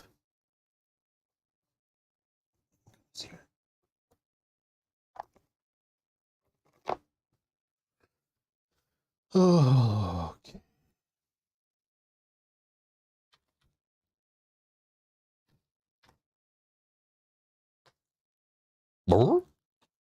Where's the otter? Or the ferret? Where's my ferret? And then we'll flip that. I think we already read that one. Yeah, I think we did all set up. I just need to use the washroom very quickly before we drop. Oh, yeah. Is that fine? And then Here, we can take a quick break. Be at the start of a round when we come back. No, it's all good, guys. It's all good. No, you talk amongst yourselves. Yeah, that's totally fine. But let me check. Hold on. Everyone who's talking about Gen Con in here right now, yeah, you all could do that in the Discord. Every single one of you. I see all your names. Yeah. No, it's all good. There's a convention channel in our private Discord for producers, members of the channel. Go, if you're new to the channel and you don't know that, go connect Discord to Patreon. Get in there with these jokers. And if you're interested in Gen Con, I probably won't be doing many streams about it this year until closer to it. But it is that time of year, though. You should start thinking about it. And if you have any questions, there's many people in our community now who have gone and can give you feedback. So if you do support the channel and you're a member or want to become a member, that's, I guess, one of the benefits. You can, again, it could be a pro or it could be a con. It's like, it's Matthew Rose, but then it's also Matthew Rose, you know? So it's like, just kidding. Jacko944 or Jacko9, you know, the pro and a con there. But anyways, you can chat with them in the convention and start talking about Gen Con in there, and then everyone can kind of get involved from the channel, and then we can start working that out. Instead of getting lost in a Earthborne Rangers episode 8 chat that's like, you know, not related at all, and nobody's going there looking for that kind of conversation. I'm not saying it's bad, you can have it, but like that info is rich and valuable. Like shared in there and talk in there, I think is a good spot. You're not in trouble, but I do want to see some of you after class. Anyways, all right, we'll be right back.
All right, we're back. Sorry about that.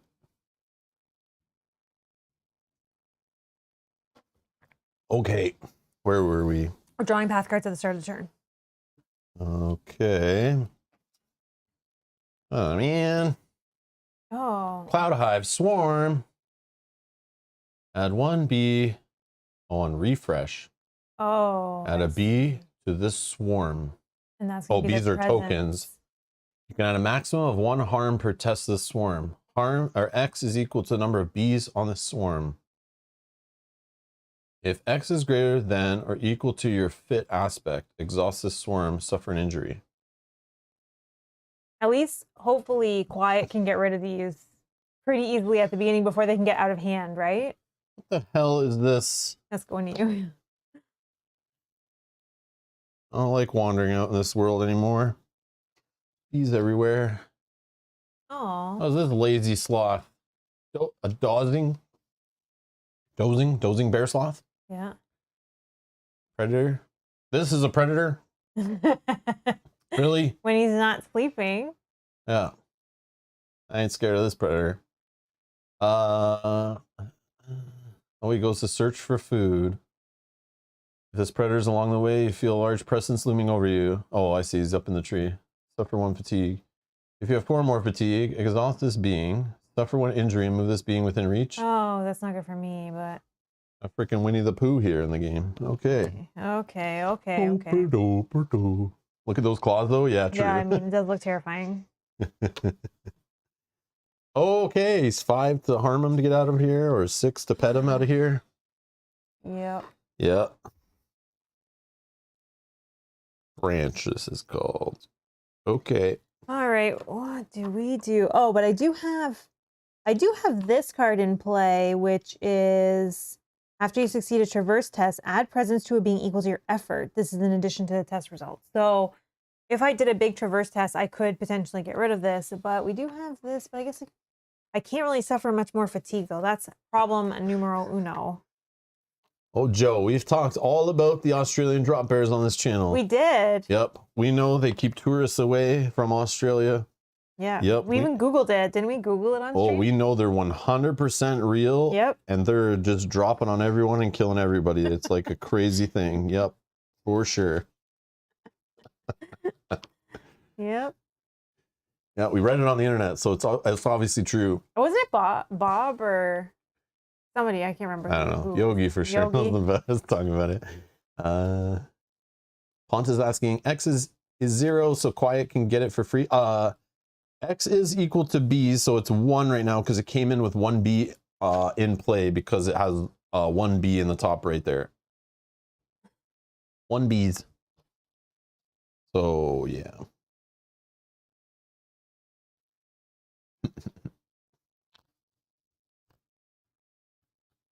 And yeah, if this gets harmed, then we're adding more bees to each swarm. But what the hell are we doing here? What's the goal? Are we just trying Our goal is to get out of there here. was no flora or anything showed up? No. No, we're just leaving? Yeah. Need 8 progress? Do you have enough? Oh, you have a ton of cards. I have a ton of cards, and I have cards like this that are 3, but can only be committed when interacting with a trail, which it is. Plus, Yep. I have like a bunch. Plus, I have 2 that I can just do for free here. So I can do it before my hopefully before I fatigue out here. I have. So here, I'll 4 just cards. add 2 progress to this guy. If there's flora along the way, so there must be flora involved in this set then. Ah. If this predator is along the way.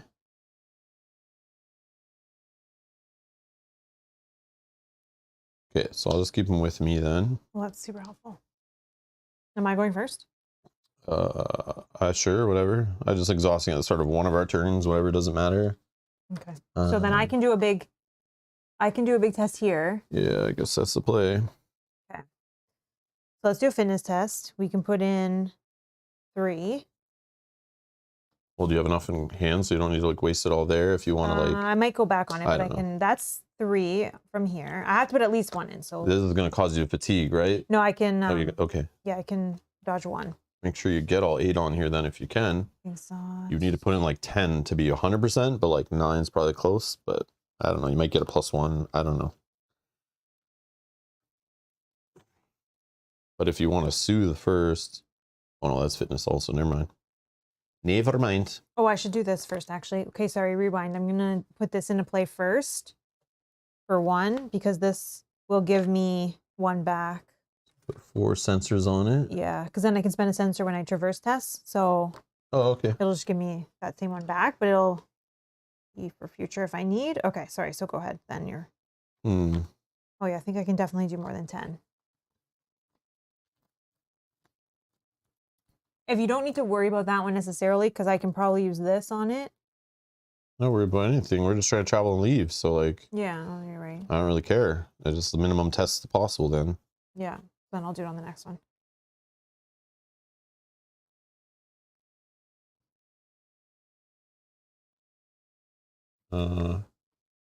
I'll just pet my dog.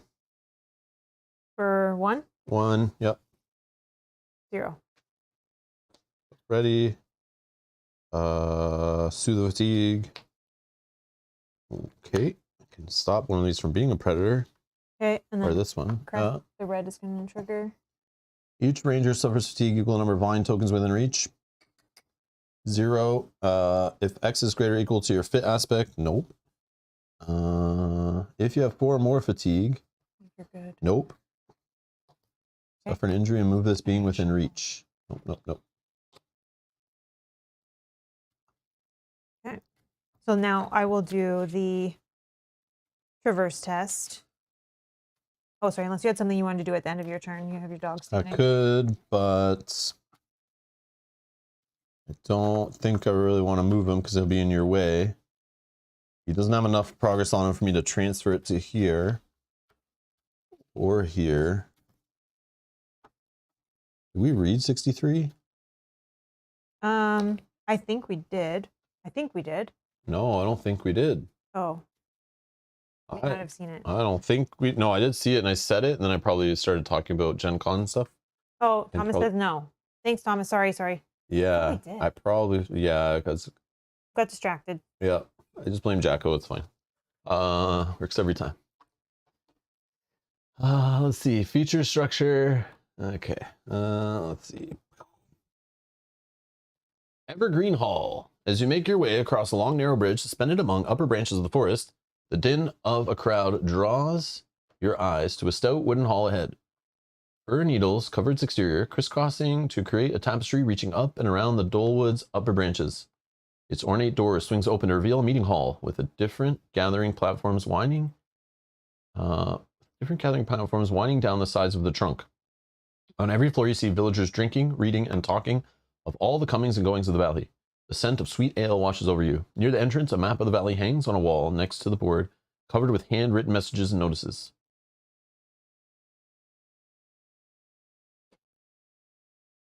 That is sick. So you can go there to share stories with the locals, search the valley set for any one card, attach it face down to the location. After you travel, put the attached card into play. So you can find a valley set person and then bring them with us to the next place. Yeah, because I guess you're right how some of them say, if so-and-so is in play when you get to these locations, this will happen. But right now we don't know of any that we need, especially because we've never been to where we're going. Mm-hmm. Alrighty. Okay. And then are you doing anything with your dog or anything with Quiet before? I don't think I need to now. Okay. Go ahead. So then I will attempt a reverse test. That's 4, 5, 6, 7, 8, 9, 10. Yeah. Thank you. 10. Dodging this card. 0. Oh yeah, we can get the annoying bird monster. Yeah. What was its name? Oh, I forget. It's been so long. Only I could just grab the card out of my box here and look up the name. 3. Yeah, I remember that. 6. That bird I don't forget. I just forget the name. 10. No, this is the general. Why do I keep grabbing the general? Okay. Discard. I can't suffer fatigue to bring that back. That's fine. I think we're good. Oh yeah, Umbra. Umbra. Umbra, the soccer clothing brand, right? Yep. All right, then I will trigger this. So I mean, football for our UK friends, for European friends. Exhaust this. Play the card underneath. I have to spend 1 spirit. After you succeed at a traverse test, add presence to a being equal to your effort. This is an addition, so I can add 10 present or 10 progress somewhere. Do you want me to just get rid of this, or what are you doing? So I was successful with my full 10 because it was 0. Great. So I can add progress to a being equal to my effort, which was 10. So whatever one you want to get rid of or put, but it can only go on one thing.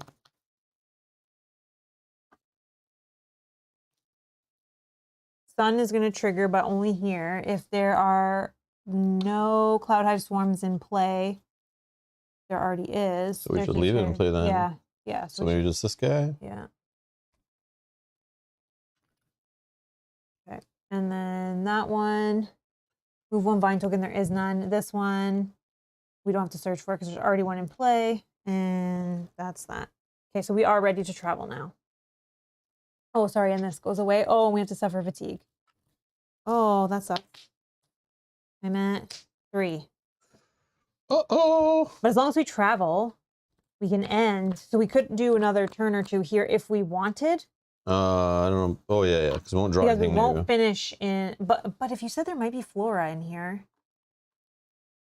No, let's just leave so we can start the next thing where we are so we don't have to waste. But I just feel bad because you still have like half your deck there. But like, what am I playing? Nothing carries over. I know.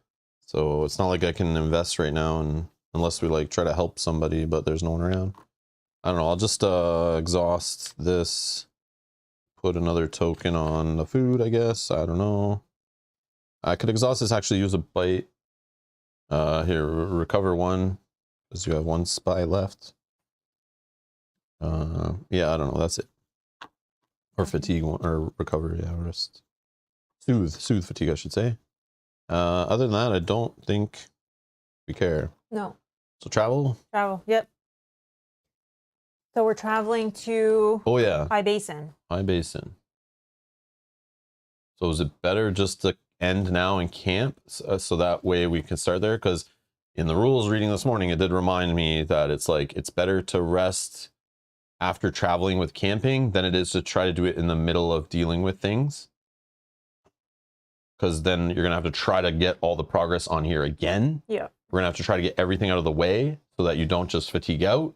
And then we're in trouble. And I would draw 1 at the start, so I'd only have 2 more cards in there. I say we just stop at the... So we're starting a fresh day at the new place.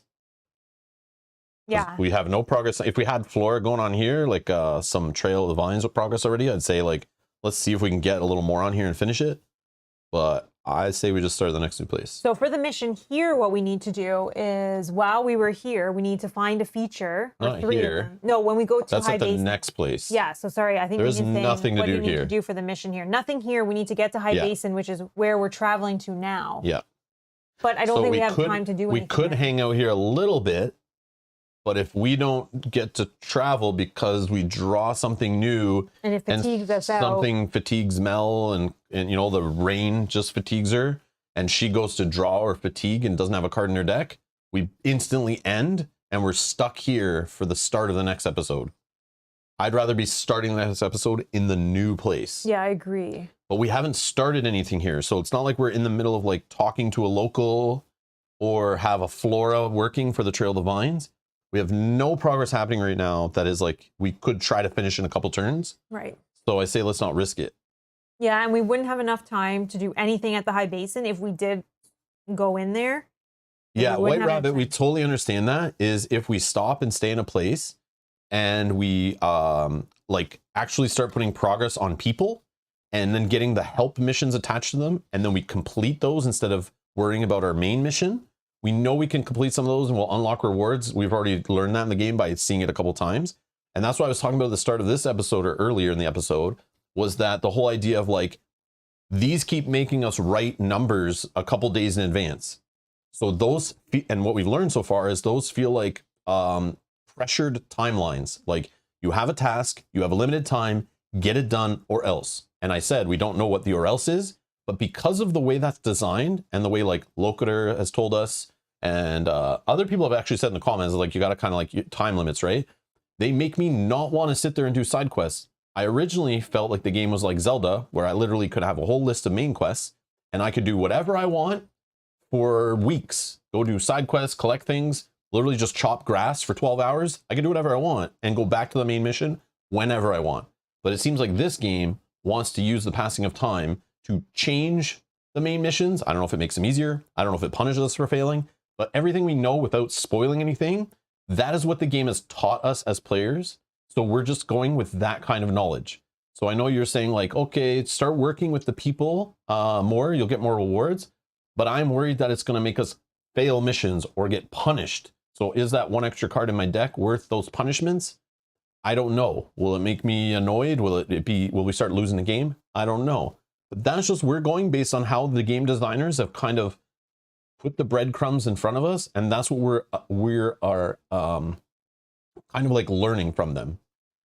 But yeah, that's the problem, is like, I see these people and I want to like help them and do their side quests and forget the main mission for a while and have fun and make the campaign as long as possible. Who cares? I have no rush. I don't care. But then I go, there's a number written next day. So now I'm like, oh crap, we got to get something done before the day runs out. Oh my God. Like, so yeah, I would assume it's not a very punishing game, but I don't know. But I would also That's why I said I want to try to fail. Like, just do what we want and see what the game does with us. I'm not going to lose sleep if like, oh man, we didn't get these things done in time and now it tells us we failed this, we can't do this mission anymore. Okay, that's some reason to maybe play it again in the future and do this thing. I don't know, not that we'll ever probably play it in the future, but, or do another run through the same campaign. I doubt that. But yeah, it's just like, that's the thing. So. But when you think you get more rewards from completing missions than talking to random people along the way, I think that. I don't know if that's yeah, these are all side things. Like, they're like ways that we can earn new cards to get new power level. We can get power creep to help us complete some things faster. And maybe we're not in a rush in the future if we have the tools to do that. But I don't know what we'll get. Sometimes we help things and go through a storyline and they just let us soothe through fatigue. And it's like, why did we spend all that time working with that being when it didn't really pay off that much? True. And then sometimes they lead to us getting a brand new reward card, which we can only access when we camp again in the future, which may or may not be at that during that playthrough, right? So it's like, to me, those rewards are cool. I want to unlock a whole bunch of them, but it's like the fact that they're kind of delayed and I don't know what's at the end, the carrot at the end of the stick or whatever. I don't know. And it's not a bad thing. It's just like, I don't know. I think though too, that in this one, we may have been able to talk to more people or like move a little bit slower if we didn't have that flora that kept fatiguing me for like 3 or 4. Oh yeah. Right? Because that went through so many more turns. We would have had a lot more time that maybe we could have explored a little bit more of these, knowing we were going to end in High Basin anyways. But I feel like because of situations of the environment, we had to rest early. But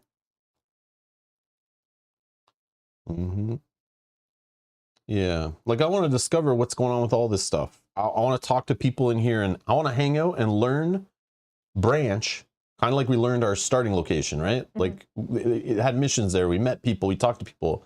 Then they had us go to that other location down the water at White Sky. We've been to White Sky so many times. We met the people, we did some side quests. Like the game let us hang out there for a while. I know we could stay here, end here, start the next episode, literally play another 2 hours in this place only until we find some people that we help, we get their side mission going, and then we try to progress that and take them somewhere or do something with them. I know we can do that. And I know eventually we'll have to read an entry that says, if you didn't finish, take this little punishment or take this helping hand. You unlock this thing to help you because you're obviously struggling. I don't know how this game treats failure. Is it like a Pandemic Legacy kind of game where if you're doing too well, it knocks you down? If you're doing too bad, it bumps you up a little bit to try to, you know, dynamically shift difficulty depending on how you're playing? I don't know. To be honest, I still think we might fail this mission anyways because we still have to complete it in High Basin. We have to go 3 locations, complete it in wherever the third one is. I'm betting on hopefully they give us something, which we've seen before in this game, is after you progress, they'll hand you a little bone to help you out on the last stretch. Yeah. And yeah, it might help us get there quicker. Maybe we just get lucky in some of the locations we travel through faster. Maybe we get a better setup. I don't know. Yeah. But yeah, you don't really fail. It just changes the story. Oh, okay. Okay. That's good to know. Yeah, it's probably like write something down, like we didn't do this. Yeah, or that's good to know. whatever. Okay. Well, yeah, we'll see. We'll just kind of play it as we're playing it and see how it goes. And if we're playing it different than you, and we're playing different than other people are playing it on the internet in different playthrough videos, that's a great thing. It gives people other things to see and stuff. So I like playing games different than other people do and coming at it for a different approach. Also helps if the designers actually care and go watch some different people on the internet playing and read people's write-ups on BGG and stuff about their playthroughs, impressions and stuff. Then they can learn on future how to design better to handle different play styles and stuff too, which is good. And they can learn to write better rules to cover all those weird things, to answer those questions, and to help the player understand the direction their kind of like game systems are meant for, you know? Mm-hmm. Yeah. You know what's funny too, because it's happened to us in other games where we will go a different path than most people do just because the way that we play. Mm-hmm. So we've ran into issues in other games where it's like, oh, we've like broken something because it didn't get play tested that way because people don't do that normally. The designers are like, oh, they're going to follow this path or do this X, Y, Z. But then we go A and they're like, wait a minute, you didn't test for that. But it's like you put it in your game that you could do it. It's just this is the way we think, and we have different backgrounds and different experiences. That's what I would want to do. And Thomas says, I'm on this mission, but not using the sensor. I'm using my instincts. Oh, because you chose the other side. XYZ. Yes. Is that what I said? I don't know, but that's what you should have said. I probably did, but it's not XYZ. Not where I'm from. Not my neighborhood. White Rabbit also went with instincts instead of sensors. Yeah, so we already went a different way than both of you. All right, so now we know who the cool people are here and who are not the cool people. That's right, I said it. Just kidding. Can you switch any time? Hey, Pontus, you're assuming we remember anything about what happened before today. I don't. I don't. I don't remember when we got. Things yeah, I don't remember when we got that option or what the other things were. I don't. Yeah, we didn't even remember why we wrote that number down. Yeah. Don't take a break from your lifestyle games because you will forget them. But now we're gonna get back into it though and remember. That's the plan. Because we were on a good. Yeah, we were on a good. Yeah. And again, if you're watching this later and you're going through the campaign, watching our missions, and then you like see anything we were from old episodes, drop them in the comments of this video to help us in the next one or the one after whenever we read the comments. You know, that would be helpful, but it's all good. Anyways, so what do we got to do here? We have to save on the campaign log, right? I need to write some things down. So we're going to choose to travel and then camp. Eraser. So that still cleans up all this stuff. Yep, I think the location is the same. This the terrain or whatever. Terrain. Yeah, so we're going from Branch to High Basin, which is still going to be the old growth. So it's going to be the same terrain. Okay, same terrain. Actually.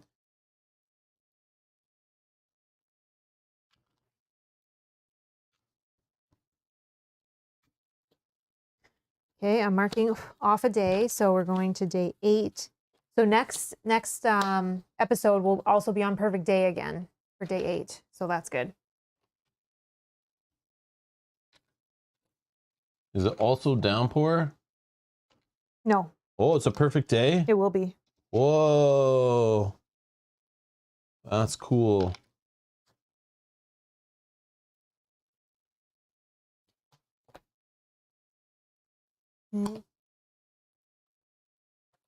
Sorry, what's the location we're going to? High Basin. High Basin.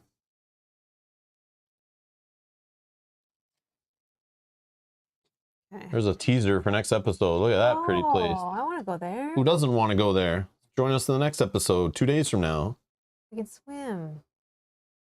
And since I don't need to use this table, and I'm gonna be playing my other games on a different table.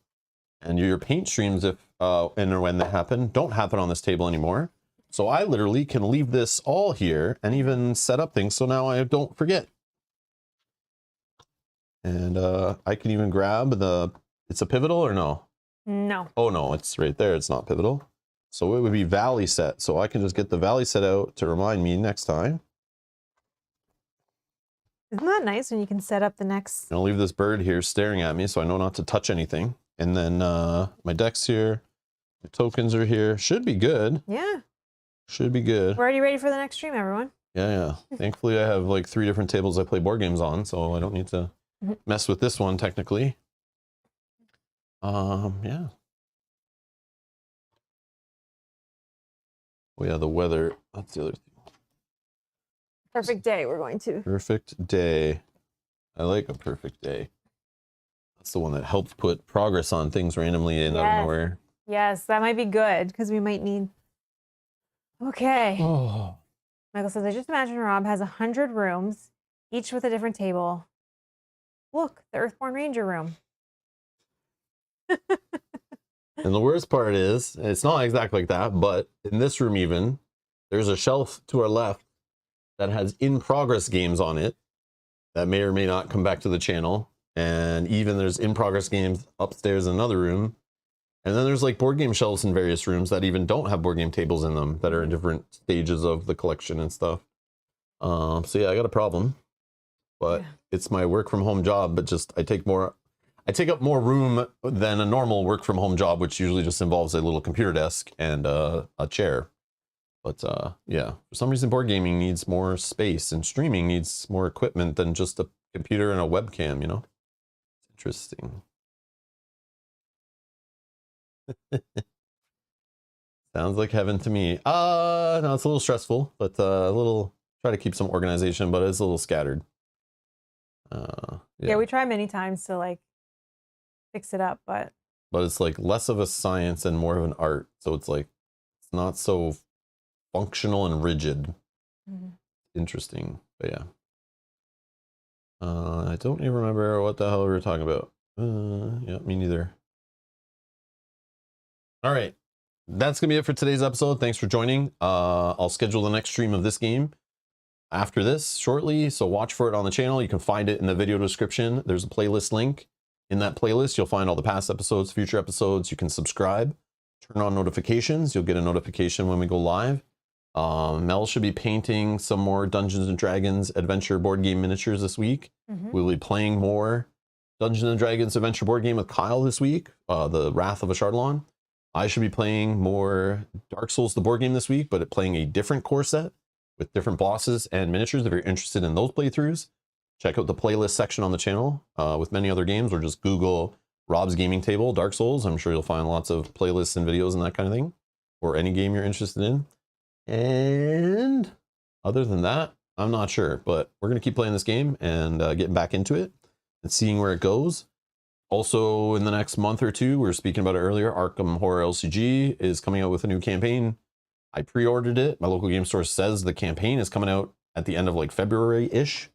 So in the next couple months, watch out for that. If you're interested in other co-op LCGs, check out the channel. We got tons of Arkham Horror LCG playthroughs on the channel, or Lord of the Rings LCG, or Marvel Champions LCG, or any other games that this is basically a copy of in a different twist. Or sorry, those are the parents of this game, I should say. But yeah, lots of that on the channel. Anyways, thank you for the support. Thanks for watching. Thanks for hitting the like button. All 50 freaking one of you. thank you. Thank you so much. And we hope to see you in the next stream. Bye-bye.